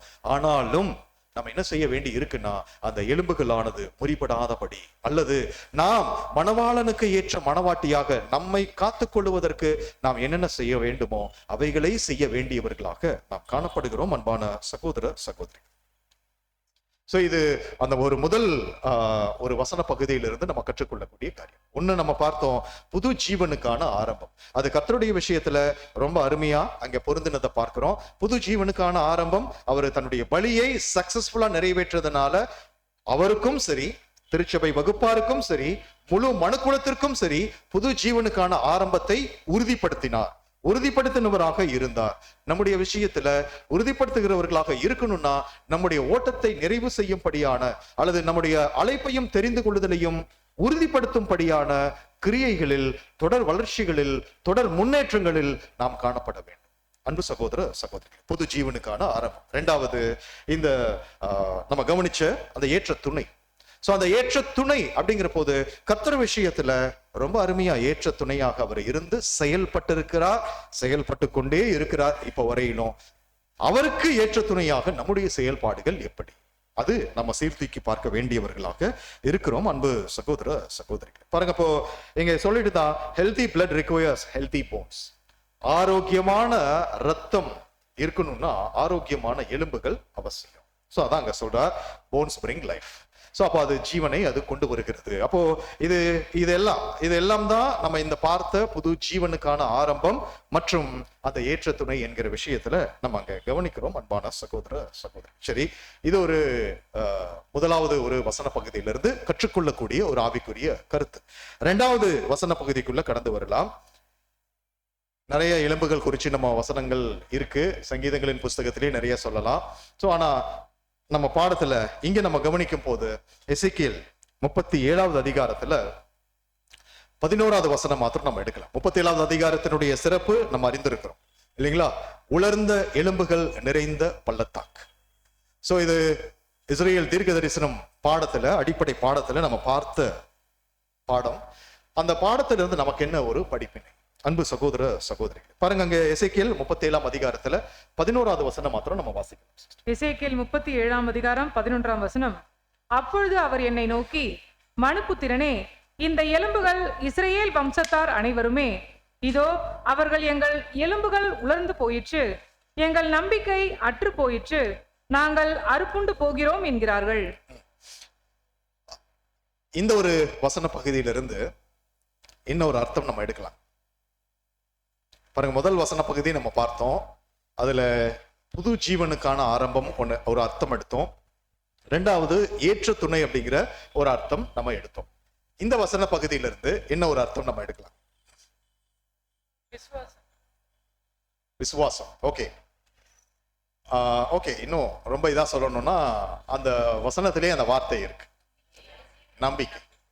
அவ்வளவுதான். அன்பு சகோதர சகோதரிகளே, அந்த நம்பிக்கை, எங்கள் எலும்புகள் உலர்ந்து போயிற்று என்பது எதை அர்த்தப்படுத்துவதற்காக அங்க சொல்லப்பட்டிருக்கிறது? இந்த எசேக்கியேல் தீர்க்க தரிசன புஸ்தகம் நம்ம அறிந்திருக்கிறோம் இல்லைங்களா?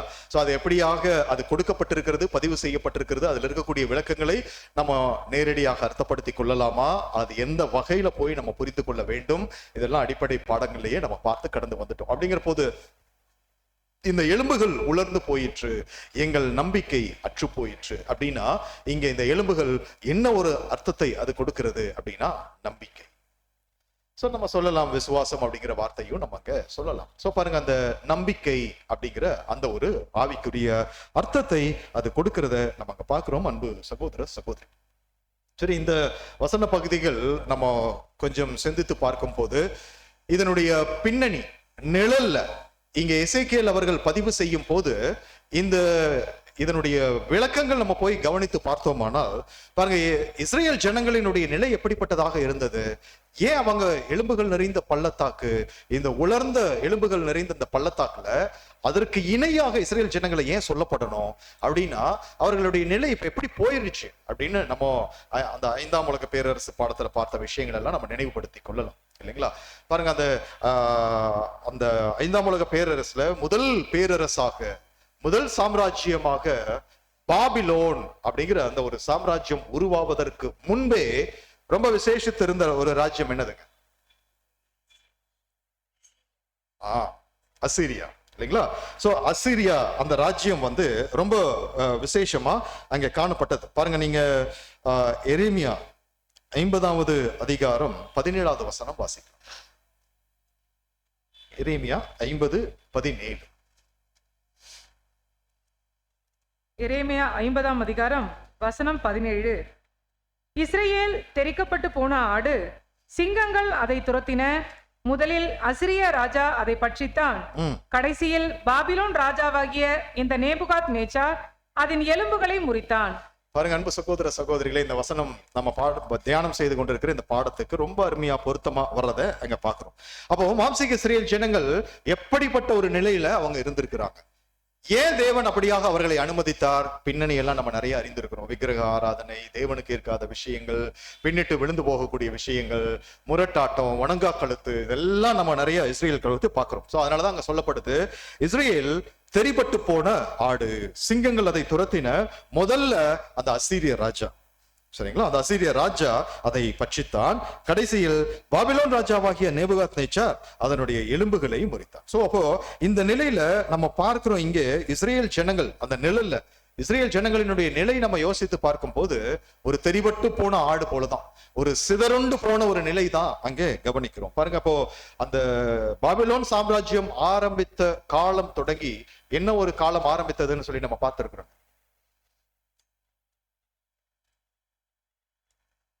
புரஜாதியாரின் காலம் இல்லைங்களா? புரஜாதியாரினுடைய காலம் ஆரம்பமாயிடுச்சு. எந்த வருஷங்க? கிமு 606 ஆரம்பித்தது இல்லைங்களா? சோ அப்போ அந்த புரஜாதியாரின் காலம் என்பது நிறைவுக்கு வந்தது 1914. சோ அன்பு சகோதர சகோதரிகளே, அப்போ அந்த கிமு 606 இருந்து கிபி 1914 வரையிலுமான அந்த புரஜாதியாருடைய காலம். அப்படின்னா அந்த புரஜாதியாரின் காலத்துல மாம்சீக இஸ்ரேல் ஜனங்கள் எப்படிப்பட்ட நிலைகளுக்குள்ள கடந்து போயிட்டாங்க அப்படின்னு நம்ம தெரியும், பாடங்கள்ல நிறைய பார்த்திருக்கிறோம் இல்லைங்களா? அதற்கு முன்னாடியே இந்த பாபிலோன் சாம்ராஜ்யம் உருவாக்கப்படுவதற்கு முன்னதாகவே அசீரிய ராஜா அதை சிறைப்படுத்தி தெரிபட்டு போன ஆடு போல ஆக்கிட்டார். அப்புறம் பாபிலோன் ராஜா வரார். பாபிலோன் ராஜாவுக்கு பிறகு மேதோ பெர்சியா சாம்ராஜ்யம், கிரேக்க சாம்ராஜ்யம், ரோம பேரரசு, இவங்கெல்லாம் எப்படி இஸ்ரேலை ஆளுகை செய்தாங்க, ஒடுக்கினாங்க, அவங்களை எப்படி கீழான நிலைக்குள்ள கொண்டு போனாங்க. அதன் பிறகு அப்படின்னா அங்க ஒட்டமான் ஜனங்கள் ஆக்கிரமிச்சாங்க, துருக்கியர்கள் வந்தாங்க, வேற வேற ஜனங்கள் இஸ்ரேல் தேசத்தை. அப்ப இஸ்ரேல் என்ன ஆச்சு அப்படின்னா, அந்த கிபி 70 முழுவதுமா சிதறப்பட்டு போன ஒரு நிலைக்குள்ள அவங்க கடந்து போனதை நம்ம அங்க பாக்குறோம். அன்பு சகோதர சகோதரிகள், பாருங்க, ஆனா இதற்கெல்லாம் ஆரம்பம் எங்க அப்படின்னா எசேக்கியேல நம்ம பார்க்கிறது போலதான், அவங்க ஒரு உலர்ந்து போன, எங்கள் எலும்புகள் உலர்ந்து போயிற்று, எங்கள் நம்பிக்கை அற்று போயிற்று அப்படின்ற அந்த நிலைக்கு ஒப்பான ஒரு நிலைதான் மாம்சீக இஸ்ரேல் ஜனங்களினுடைய நிலையாக அது காணப்பட்டது. அன்பு சகோதர சகோதரி, சோ அப்போ நம்ம யோசித்து பார்க்கலாம், ஒருவேளை பாருங்க, அவங்க ஒரு தேசமா தேவன் அருமையா வாக்குத்தத்தம் பண்ணி அந்த தேசத்திற்குள்ள பலத்த கையோடும் வல்லமையான செயல்களை காண்பித்தோம் அவர்களை அந்த தேசத்துக்குள்ள கொண்டு போனார். ஆனா இவர்களுடைய முரட்டாட்டமும் வணங்கா கழுத்தும் என்ன ஆயிடுச்சு, அவங்களை அந்த தேசத்தை விட்டு சிதறடிக்கப்பட்டு போன ஒரு நிலைக்குள்ள கடந்து போனாங்க என்பதை அங்க பார்க்கிறோம். அப்ப தேவன் என்ன பண்ணிட்டாரு, விட்டுட்டார், அவங்களுடைய விஷயங்களுக்கு விட்டுட்டார் இல்லைங்களா. சோ இது எல்லாமே நம்ம அறிந்திருக்கிறோம். சோ அப்போ இவங்க விடுவது கூட எதற்காக அப்படின்னா கற்றுக்கொள்ளுவதற்காக, தேவனையே அண்டி இருக்கணும் என்பதை இவர்கள் கற்றுக்கொள்வதற்காக. அப்ப ஒரு தேசமா இல்லாத நிலையில ஏறக்குறைய 2000 வருஷம் ஒரு தேசமா இல்லாம மீண்டும் ஒரு தேசமா அவங்க ஃபார்ம் ஆகுறாங்க அப்படின்னா எப்படி இருக்கும் அப்படின்றத நம்ம யோசித்து பார்க்கலாம். சோ இதை மற்ற நிறைய பாடங்கள்ல பார்க்கறது போலதான். என்ன அப்படின்னா, ஒருவேளை இப்ப இருக்கக்கூடிய கால சூழல்ல ஒருவேளை ஒரு இடத்துல ஒரு நிலத்தை வாங்கி போட்டுட்டு ஒரு 5 வருஷம் அந்த நிலத்தின் பக்கமே போகாம இருந்து 6வது வருஷத்துல நம்ம அந்த நிலத்தின் பக்கம் போனோம்னா என்ன ஆயிருக்குங்க? நம்ம நிலமா இருக்காது, அநேக ஆக்கிரமிப்புகள் அங்க வந்திருக்கும் இல்லைங்களா.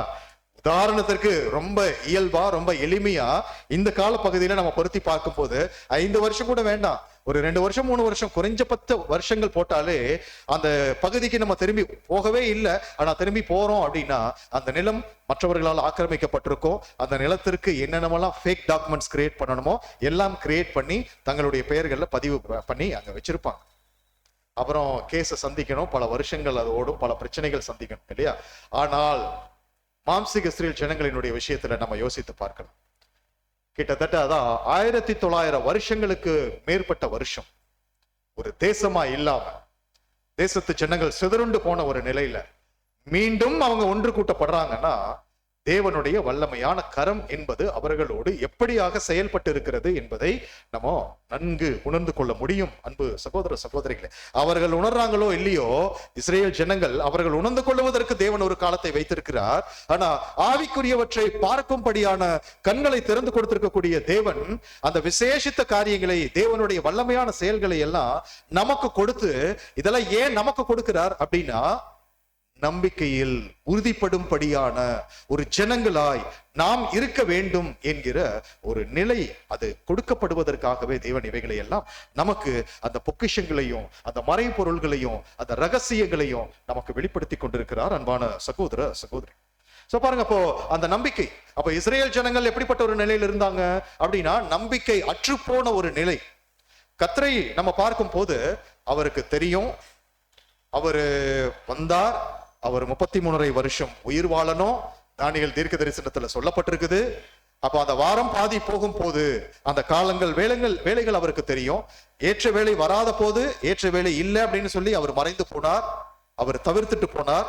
ஏற்ற வேலை வந்த போது என்ன செய்கிறார் அப்படின்னா அந்த வேலைக்குள்ளாக தன்னை மூழ்க பண்ணினார், தன்னை ஒப்பு கொடுத்தார். அன்பு சகோதர சகோதரி, எப்படிப்பட்ட ஒரு மூழ்கடிக்கப்படுதல், தன்னை அதற்குள்ளாக ஒப்பு கொடுத்தார் அப்படின்னு சொல்லி பார்த்தா ஒரு நம்பிக்கையோட ஒப்பு கொடுக்கிறத நம்ம அங்க பாக்குறோம். அன்பான சகோதர சகோதரிகள், சோ அதனாலதான் அங்க தேவனிடத்திலிருந்து அங்கீகரிப்பை பெற்றுக்கொண்டு நம்பிக்கை உறுதிப்படுத்தி கொண்டு அவர் என்ன செய்கிறார் அப்படின்னா தன்னை அந்த பலியாக அவர் நிறைவேற்றி முடிக்கிறத நம்ம அங்க பார்க்கிறோம். அன்பான சகோதர சகோதரி, சரி, இவைகளை கடந்து பாருங்க கர்த்தருடைய விஷயத்துல நம்ம பார்க்கிறோம். இப்ப நம்ம பாடத்தினுடைய ஆரம்பத்துல பார்த்ததுதான் தலையாகிய கர்த்தருடைய பலி, அவரை பின்பற்றக்கூடிய திருச்சபை வகுப்பாருடைய பலி அப்படின்னா, அப்ப தலை கர்த்தர் இயேசு நம்பிக்கையோடு அவருடைய பலியை அவரு நிறைவேற்றி முடித்திருக்கிறார். திருச்சபை வகுப்பாராகிய நாம் எவ்வளவு தூரம் நம்பிக்கை நமக்கு கொடுக்கப்பட்ட ஒரு மாபெரும் நம்பிக்கை என்னதுங்க? பாடம் பார்த்திருக்கிறோம் இல்லைங்களா? சபை வாய்ப்பு, நல்லது, அதேதான் சபை வாய்ப்பு தான். பாருங்க அங்க 2 தீமோத்தேயு 2ஆம் அதிகாரம் 12வது வசனம் நம்ம வாசிச்சா அது நமக்கு கொடுக்கப்பட்டிருக்கிற ஒரு மிகப்பெரிய வாய்ப்பு. சகோதரர் சொன்னா அந்த பதிலுக்கு ஏற்ற ஒரு வாய்ப்பு. அவரோட கூட பாடுகளை சகித்தோமானால் அவரோடு கூட ஆளுகையும் செய்வோம். அந்த மகா பரிசுத்தமான விசுவாசம் பாடத்துல நம்ம பார்த்தோம்னா விசுவாசம், நம்பிக்கை, அன்பு இம்மூன்றும் நிலைத்திருக்கிறது, இவைகளில் அன்பே பெரியது. அப்ப அதுல விசுவாசம் எப்படி இன்னைக்கு ஜனங்கள் மத்தியில மாறி போயிடுச்சு பாக்குறோம். அந்த நம்பிக்கை என்பது பெயர் கிறிஸ்தவர்கள் மத்தியில அது எப்படி அற்றுப்போன ஒரு நிலையில் அவர்கள் காணப்படுகிறார்கள் என்று சொல்லி நம்ம பார்க்கிறோம். ஆனா அந்த பாடத்துல நம்ம நம்பிக்கை அப்படின்னு நம்ம பார்க்கும் போது இந்த வசனத்தை தான் நம்ம பார்ப்போம். என்ன அப்படின்னா அந்த திருச்சபை வாய்ப்பு, அவரோடு கூட பாடுகளை இந்த யுகத்துல இந்த மாம்சீகத்துல இருந்து நாம் அனுபவிக்க வேண்டியவர்களாக இருக்கிறோம். அப்படி அனுபவித்து சகிக்கும் போதுதான் அந்த ஆளுகைக்குரிய அந்த திருச்சபை வாய்ப்பை நம்ம பெற்றுக்கொள்ளக்கூடியவர்களாக. அப்ப இது என்ன ஒரு நிலை அப்படின்னா ஒரு மாபெரும் நம்பிக்கையை இந்த ஒரு வார்த்தைகள் நமக்கு அங்க கொடுக்கிறது. இந்த வார்த்தைகளை நம்முடைய நம்பிக்கையாக கொள்ளுகிறவர்களாக இருந்தால் கர்த்தருடைய அடிச்சுவடுகளை பின்பற்றுவதில் நம்முடைய எலும்புகள் கூட முறிபடாதபடி, அல்லது அந்த உலர்ந்து போன ஒரு நிலைக்குள்ள, நம்பிக்கையற்று போன ஒரு நிலைக்குள்ள நாம் காணப்பட மாட்டோம் அன்பான சகோதர சகோதரி. சோ அப்போ இது கூட அங்கே சகோதரர் பாடம் கொடுக்கிற சகோதரர் ரொம்ப அருமையா சில விளக்கங்களை அங்கே கொடுக்கிறார். பாருங்க, அங்க இந்த எலும்புகள் ஒருவேளை இங்க இஸ்ரேல் ஜனங்களுக்கு தேவன் கொடுக்கிறாரு இல்லைங்களா? இருங்க, இந்த வசனம் பாருங்க, ஏசாயா 28ஆம் அதிகாரத்துல 13வது வசனம். ஸ்லைட்ல இருக்குமான்னு தெரியல பதர். ஏசாயா 28:13. ஏசாயா 28ஆம் அதிகாரம் 13ஆம் வசனம். ஆதலால் அவர்கள் போய் பின்னிட்டு விழுந்து நொறுங்கும்படிக்கு சிக்குண்டு பிடிபடும் படிக்கும் கர்த்தருடைய வார்த்தை அவர்களுக்கு கற்பனையின் மேல் கற்பனையும் கற்பனையின் மேல் கற்பனையும் பிரமாணத்தின் மேல் பிரமாணமும் பிரமாணத்தின் மேல் பிரமாணமும் இங்கே கொஞ்சமும் அங்கே கொஞ்சமுமாக இருக்கும்.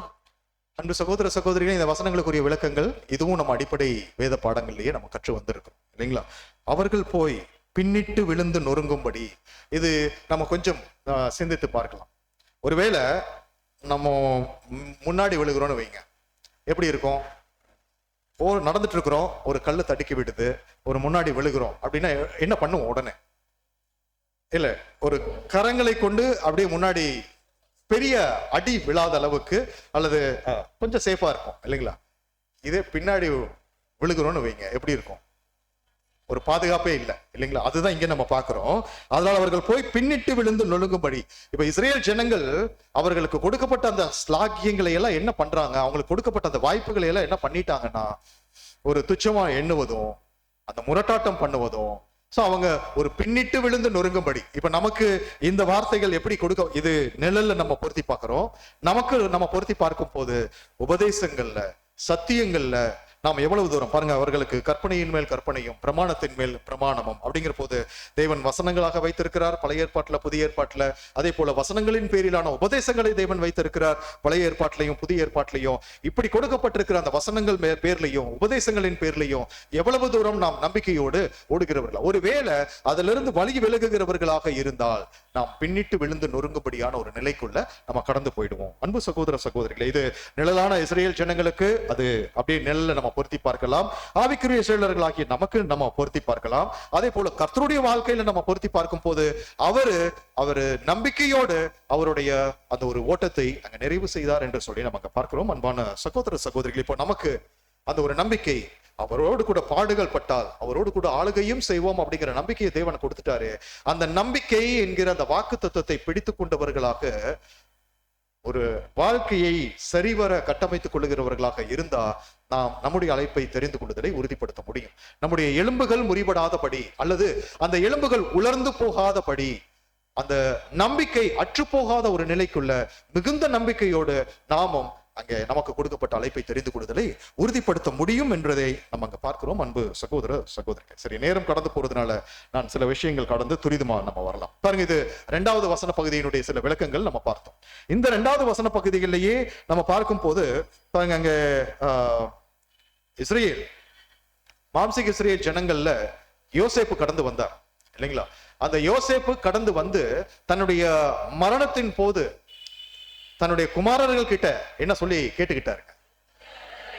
என்னுடைய எலும்புகளை நீங்க இந்த எகிப்து தேசத்திலேயே விட்டுறாதீங்க. என்ன பண்ண சொல்லி சொல்றாரு? தேவன் வாக்கு தத்தம் பண்ணின கானான் தேசம். பாருங்க, இப்போ ஒருவேளை அந்த நிலைகளை எல்லாம் கொஞ்சம் நம்ம நிதானித்து பார்க்கணும். எவ்வளவு வருஷங்கள் ஆயிடுச்சு, சிறு வயதிலேயே விற்று போடப்பட்ட ஒரு நிலை. இந்த யோசேப்பு கடந்து போயிட்டாரு எகிப்துக்கு. அங்க போய் பார்வோனுக்கு அடுத்த ஒரு நிலையில கடந்து வந்துட்டார். அப்ப எவ்வளவு தூரம் அங்க ஒரு ராஜாவுக்கு அடுத்த ஒரு நிலையில, ஒரு மகிமையான ஒரு நிலையில, மற்றவர்களால வணங்கப்படக்கூடிய ஒரு நிலையில, மற்றவர்களால ஒரு மதிக்கப்படக்கூடிய ஒரு நிலையில இருந்த ஒரு மனுஷன். ஆனா தேவன் அவரோடு இருக்கிறத பார்க்கிறோம். அந்த யோசேப்பு புஸ்தகம் எல்லாம் நம்ம பார்த்தோம்னா அத்தனை படிப்பினைகளை அதுல இருந்து நம்ம பெற்றுக்கொள்ள முடியும் யோசேப்பு உடைய கதாபாத்திரத்துல இருந்து. அப்படிங்கிற போது அந்த யோசேப்பு நம்பிக்கை எங்க வச்சிருக்கிறார்? இவ்வளவு தூரம் இந்த தேசத்துல ஆசீர்வாதமா உச்சபட்ச ஒரு நிலையில, ஒரு மகிமையான ஒரு நிலையில வைத்திருக்கிறாரு. ஆனா இந்த தேசத்துல எல்லாம் அவருடைய நம்பிக்கையை வைக்கல. அந்த நிலைகளில் எல்லாம், ஸ்தானங்களில் எல்லாம் அவருடைய நம்பிக்கையை அவர் வைக்கல. நிச்சயமா தேவன் பின்வரும் காலங்கள்ல உங்களை சந்திப்பார். அப்படி சந்திக்கும் போது இந்த தேசத்திலேயே என்னுடைய எலும்புகளை நீங்க விட்டுறாதீங்க அப்படின்னு சொல்லி அவங்க கிட்ட கேட்டுட்டு தான் அந்த கானான் தேசத்துக்கு எடுத்துக்கொண்டு போகும்படி. அப்போ அவருடைய நம்பிக்கை எங்க வச்சிருக்கிறாருங்க? கானான் தேசத்துல வச்சிருக்கிறார். ஏன் அப்படின்னா தேவன் உடைய வழிநடத்துதல் அவருக்கு இருந்து தேவன் வாக்குத்தத்தம் பண்ணின பூமி என்பது இது இல்ல. இங்க நான் பெரிய அளவுல இருக்கலாம், பட் அதுதான் எனக்குரியது, தேவன் வாக்குத்தத்தம் பண்ணினது என்பது என்கிற ஒரு நம்பிக்கையை அந்த யோசேப்பு அங்க வைத்திருந்ததை நம்ம அங்க பாக்குறோம். அன்பு சகோதர சகோதரிகளை, அவன் நமக்கு கூட அந்த பரம கானான் என்கிற விஷயம் தேவன் வாக்குத்தத்தம் பண்ணி இருக்கிறார். அதற்கே உரியவர்களாக அந்த நம்பிக்கையோடு நாமும் ஓட வேண்டியவர்களாக காணப்படுகிறோம். சரி, இதை கடந்து நம்ம மூன்றாவது ஒரு வசன பகுதிக்குள்ள நம்ம கடந்து வரலாம். பாருங்க, இந்த மூன்றாவது வசன பகுதியில எலும்பு என்கிற வார்த்தை கொஞ்சம் இன்டைரக்டா சொல்லப்பட்டிருக்கிறது. ஆனா அந்த இன்டைரக்டா சொல்லப்படக்கூடிய வார்த்தையிலிருந்து சில அர்த்தங்களை நம்ம புரிந்து கொள்ளலாம். அன்பு சகோதர சகோதரிகள், உன்னத பாட்டு புஸ்தகத்துல 4ஆம் அதிகாரம் 2வது வசனம். உன்னத பாட்டு 4ஆம் அதிகாரம் 2ஆம் வசனம். உன் பற்கள் மயிர் கத்தரிக்கப்பட்ட பின் குளிப்பாட்டப்பட்டு கரையேறுகிறவைகளும் ஒன்றாகிலும் மலடா இராமல் எல்லாம் இரட்டை குட்டி ஈன்றவைகளுமான ஆட்டு மந்தையை போல் இருக்கிறது. அன்பு சகோதர சகோதரிகளே, பாருங்க, ரொம்ப அருமையான ஒரு வசன பகுதி. உன்னத பாட்டு புஸ்தகத்தினுடைய பின்னணி நாம் யாவரும் அறிந்திருக்கிறோம். மணவாளனுக்கும் மணவாட்டிக்கும் இடையே அந்த அநேக சம்பாஷணைகள் அங்க எப்படி இருக்கும் அப்படிங்கிறதெல்லாம் அதற்கான சில ஒப்புமைகள் இந்த உன்னத பாட்டு புஸ்தகத்துல நம்ம பார்க்க முடியும், இல்லைங்களா? சோ அதுல நம்ம பார்க்கும் போது அங்க சொல்லப்படுது பாருங்க, உன் பற்கள். பற்கள் அப்படிங்கிறது அது கூட எலும்பினுடைய ஒரு வகை தான். நேரடியா இல்ல, ஒரு மாதிரி இன்டைரக்டா இங்க சொல்லப்படுது. பற்கள் என்பது எலும்பினுடைய ஒரு வகை தான். சோ அதான் அங்க சொல்லப்படுது. உன் பற்கள் மயிர் கத்தரிக்கப்பட்ட பின் குளிப்பாட்டப்பட்டு கரையேறுகிறவைகளும் ஒன்றாகிலும் மலடா இராமல் எல்லாம் இரட்டை குட்டி ஈன்றவைகளுமான ஆட்டு மந்தையை போல் இருக்கிறது. அப்போ இதிலிருந்து ஒரு 4 விதமான அர்த்தங்களை அங்கே சகோதரர் அவர்கள் அங்கே கொடுக்கிறார். சோ ஒரு 4 விதமான அர்த்தங்கள் என்னென்னலாம் அர்த்தம் வருது அப்படின்னா, சொல்லர்த்தமாவே லிட்ரலா நீங்க எடுத்துக்கலாம். ஒருவேளை ஒரு நபருக்கு இந்த பல் என்பது இல்லைன்னா எப்படி இருக்கும்? அது பல் இல்லை அப்படின்னு நம்ம யோசிச்சு பார்க்கலாம். சொல் இல்ல, ஓகே. வேற அழகு இருக்காது, அந்த அழகு போயிடும். ஒரு சின்ன உதாரணம் சொல்லணும்னா, ஒரு கொஞ்சம் வருஷங்கள் முன்பு முன்னாடி கரெக்டா முன்னாடி இருக்கிற பல்லு வந்து கொஞ்சம் ரூட் கனால் பண்ற மாதிரி சொல்லிட்டாங்க. எனக்கு தெரியவே தெரியாது. டாக்டர் கிட்ட போற ரூட் கனால் பண்ணணும்னு சொல்லிட்டாரு. அந்த பல்லை எடுத்துட்டு ஒரு கேப் வைக்கணும். ஸோ அந்த கேப் வைக்கிறதுக்கு அந்த பல்லை ஃபுல்லா கட் பண்ணி விட்டார். நான் ஆஃபீஸ்ல போய் நிறைய மீட்டிங்ஸ் அட்டன் பண்ணணும், நிறைய பேரை பார்க்கணும். நான் போய் அந்த பல்லு முன்னாடி கட் பண்ணிட்டு ஜஸ்ட் வாயை திறந்தாலே எப்படி இருக்கும்னா விகாரமா இருக்கும். அன்பு சகோதர சகோதரி, அது ஏன்னா அந்த பல் என்பது அது வரிசை கிரமமா அது சரியா இருந்தாதான் அது அழகை அது அடையாளப்படுத்தும். சரி, அழகு. வேற என்ன அர்த்தம்? பல் இல்லைன்னா என்ன, வேற என்ன சொல்லலாம்? சாப்பிட முடியாது. அது கூட எப்படி சொல்லலாம் அப்படின்னா, ஸ்பிரிச்சுவலா ஒரு ஆவிக்குரிய அர்த்தத்துல நம்ம சொல்லலாம் அப்படின்னா, ஒரு ஒரு நம்பிக்கை இல்லாத ஒரு நிலை மாதிரி ஆயிடும். ஒருவேளை பல் இல்லாத ஒருத்தர் முன்னாடி நல்ல நல்ல எலும்பை கொண்டு வந்து வச்சா எப்படி இருக்கும்? ரொம்ப கஷ்டமா இருக்கும். அவர் பார்க்கும் போதே அவரை கிண்டல் பண்ற மாதிரி நினைச்சுக்குவாங்க, இல்லைங்களா? சும்மா நம்ம ஒரு இதுக்கு சொல்றோம்.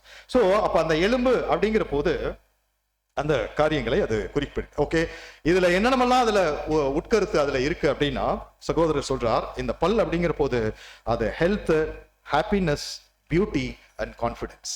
இந்த 4 விஷயங்களையும் இந்த ஒரு காரியத்துல அங்க குறிப்பிட்டு சொல்றார். ஹெல்த் அப்படின்னா இந்த பற்கள் இருக்கு அப்படின்னா அது ஆரோக்கியத்தை அது அடையாளப்படுத்துகிறது. சரி, 2வது அது சந்தோஷம், அது மகிழ்ச்சி, அன்பு சகோதர சகோதரிகளே.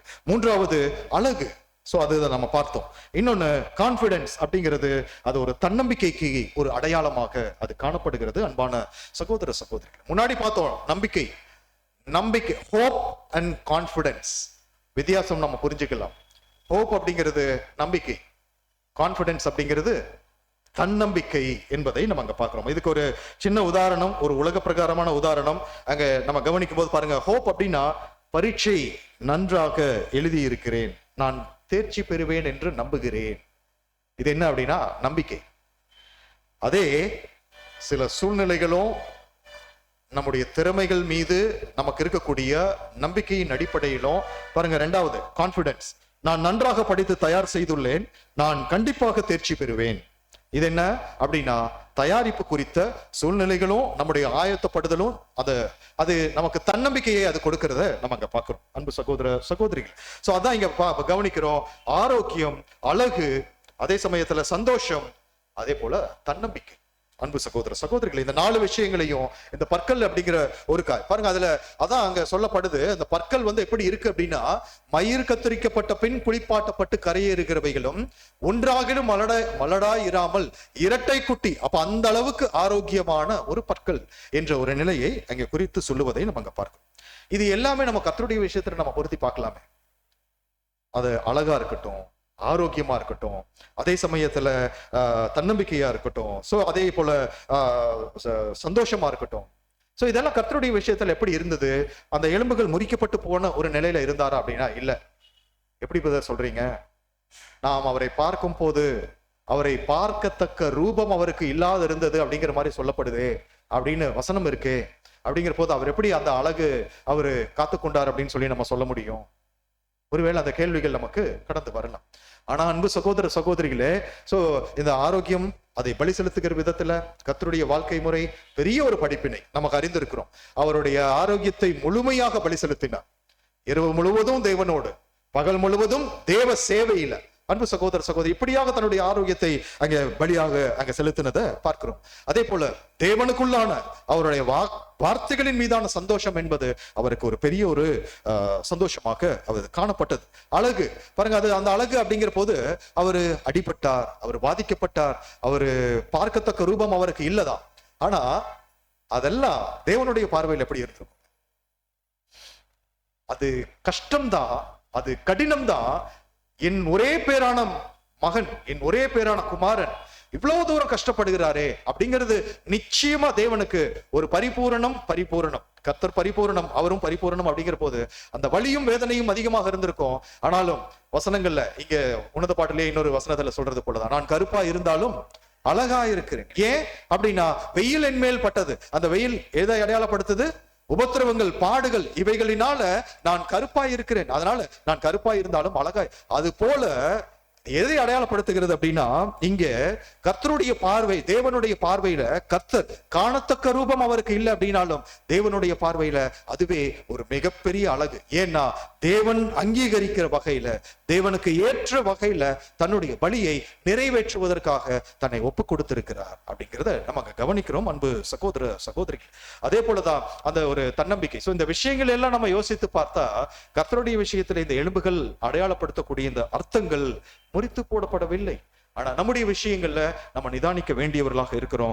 எந்த அளவுக்கு அந்த நம்முடைய காரியங்கள்ல இந்த ஆரோக்கியமா இருக்கட்டும், இந்த அழகா இருக்கட்டும், அல்லது அந்த அதாவது தன்னம்பிக்கையா இருக்கட்டும், சந்தோஷமா இருக்கட்டும், எந்த அளவுக்கு முறித்து போட முடியாதபடி அல்லது முறித்து போடக்கூடாதபடி நம்மை நாம் காத்துக் கொள்ளுகிறவர்களாக இருக்கிறோம் என்பதை நம்ம நிதானிக்க வேண்டியவர்களாக இருக்கிறோம். சோ இதெல்லாம் சொல்லிட்டு தான் பாடத்துல 3 விஷயங்கள், 3 வசன பகுதிகள் நம்ம எடுத்தோம். அதுல இருக்கக்கூடிய ஆவிக்குரிய கருத்துக்கள் நம்ம பார்த்தோம்.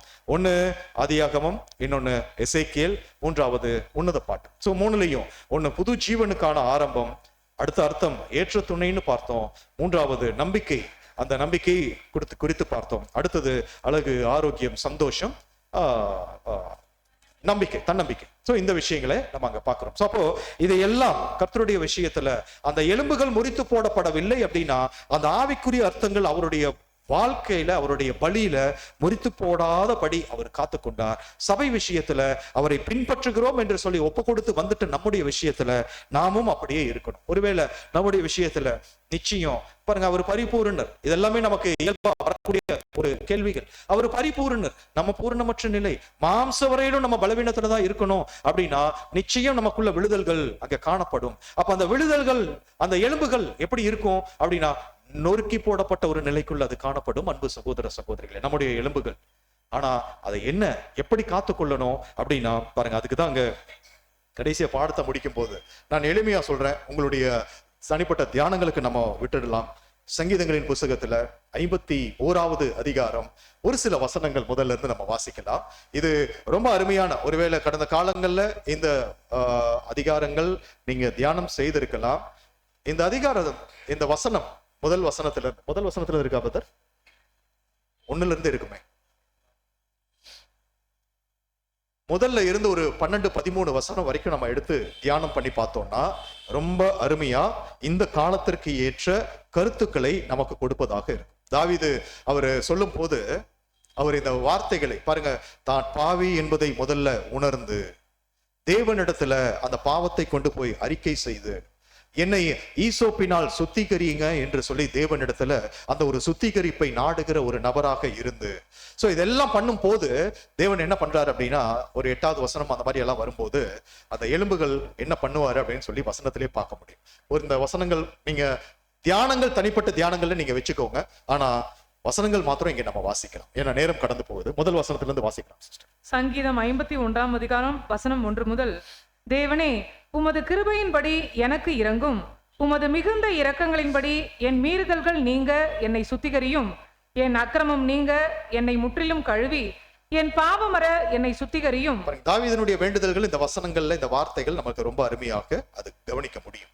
சோ அது நமக்கு எப்படி அப்படின்னா, நமக்குள்ள இருக்கக்கூடிய பாவ நிலை, பாவி என்கிற உணர்தல், அதோடு கிருபையின் சிங்காசனத்திற்கு போய் இங்க தாவீது அங்க கெஞ்சி மன்றாடுகிறது போல, பாவ அறிக்கையிட்டு அங்க கெஞ்சி மன்றாடுகிறது போல பாருங்க, அதெல்லாமே சொல்றாரு அடுத்தடுத்த வசனங்கள்ல. 3 வாசிங்க சிஸ்டர். என் மீறுதல்களை நான் அறிந்திருக்கிறேன், என் பாவம் எப்பொழுதும் எனக்கு முன்பாக நிற்கிறது. தேவரீர் ஒருவருக்கே விரோதமாக நான் பாவம் செய்து உமது கண்களுக்கு முன்பாக பொல்லாங்கானதை நடப்பித்தேன். நீர் பேசும்போது உம்முடைய நீதி விளங்கவும், நீர் நியாயம் தீர்க்கும் போது உம்முடைய பரிசுத்தம் விளங்கவும் இதை அறிக்கையிடுகிறேன். இதோ நான் துர்குணத்தில் உருவானேன், என் தாய் என்னை பாவத்தில் கர்ப்பம் தரித்தாள். இதோ உள்ளத்தில் உண்மை இருக்க விரும்புகிறீர், அந்தகரணத்தில் ஞானத்தை எனக்கு தெரியப்படுத்துவீர். நீர் என்னை ஈசோப்பினால் சுத்திகரியும், அப்பொழுது நான் சுத்தமாவேன். என்னை கழுவியருளும், அப்பொழுது நான் உறைந்த மழையிலும் வெண்மையாவேன். நான் சந்தோஷமும் மகிழ்ச்சியும் கேட்கும்படி செய்யும், அப்பொழுது நீர் நொறுக்கின எலும்புகள் களி கூறும். அன்பு சகோதர சகோதரிகளே, இந்த 8ஓட நம்ம முடிக்கிறோம். நீங்க தொடர்ந்து 12-13 வரைக்கும் எல்லாம் வாசிச்சீங்கன்னா உங்களுக்கு தெரியும். சோ பாருங்க, அப்போ இப்படிப்பட்ட ஒரு அறிக்கை, இப்படிப்பட்ட ஒரு நிதானிப்பு, இந்த ஒரு நினைவு கூறுதல் காலத்துல அங்க தாவீது அந்த முதல் வசனத்திலிருந்தே பார்க்கிறோம் எந்த அளவுக்கு தன்னை உணர்ந்து, தன்னுடைய பாவத்தை உணர்ந்து, தன்னுடைய நிலையை உணர்ந்து, தேவன் எதிர்பார்க்காத விஷயங்கள் தன்னிடத்துல என்ன இருக்கிறது என்பதை எல்லாம் உணர்ந்து தேவனுடைய அந்த சிங்காசனத்திற்கு போய் அந்த அறிக்கையிட்டு அந்த ஒரு சுத்திகரிப்பை தனக்குள்ள ஏற்படுத்தும்படி அங்க தன்னை ஒப்பு கொடுக்கிறாரோ, அது போன்ற ஒரு ஒப்பு கொடுத்தலானது இந்த ஒரு நினைவு கூறுதல் காலப்பகுதியில நமக்கு அவசியமாய் அது காணப்படுகிறது. அப்படி இருந்தா நம்முடைய எலும்புகள், அதான் அங்க கடைசியா நம்ம கவனிக்கிறோம், அப்பொழுது அது நொறுங்கின நிலையில தான் இருக்கு. ஏன்னா மாம்சம் பலவீனம், மரண பரியந்தமும் அப்படிங்கிற போது அந்த எலும்புகள் என்ன ஆகும் அப்படின்னா, நான் சந்தோஷமும் மகிழ்ச்சியும் கேட்கும்படி செய்யும், அப்பொழுது நீர் நொறுக்கின எலும்புகள் கடிகூறும். சோ அப்போ அந்த ஒரு சுத்திகரிப்புக்கு ஏதுவான காரியங்கள் இந்த ஒரு காலகட்டங்கள்ல நம்மிடத்துல அதிகமாய் நம்ம வைத்துக் கொள்ளும் போது அந்த எலும்புகள், எலும்பு என்கிற வார்த்தை அடையாளப்படுத்தக்கூடிய அந்த அத்துணை ஆவிக்குரிய அர்த்தங்களும் நம்முடைய வாழ்க்கையிலையும் நாம் அந்த மாதிரி நொறுங்கின நிலைக்குள்ள அல்லது முறிக்கப்பட்டு போன நிலைக்குள்ள இல்லாதபடி நாம் காத்துக்கொள்ளுவதற்கு தேவன் நமக்கு கிருபை செய்கிறவராக இருப்பார். சோ அப்படியாகவே அவருடைய ஆவியை பெற்றுக்கொண்ட பாடங்களின் அடிப்படையில தேவன் நம்மிடத்துல எதிர்பார்க்கிற வகையில நாம் ஓட்டத்தை ஓடுவதற்கு, தகுதிப்படுத்திக் கொள்ளுவதற்கு, பந்தியில பங்கெடுப்பதற்கு தேவன் கிருபை செய்வாராக. பொறுமையோடு கேட்ட நம் யாவரையும் தேவன் தாமே ஆசீர்வதிப்பாராக. ஆமென்.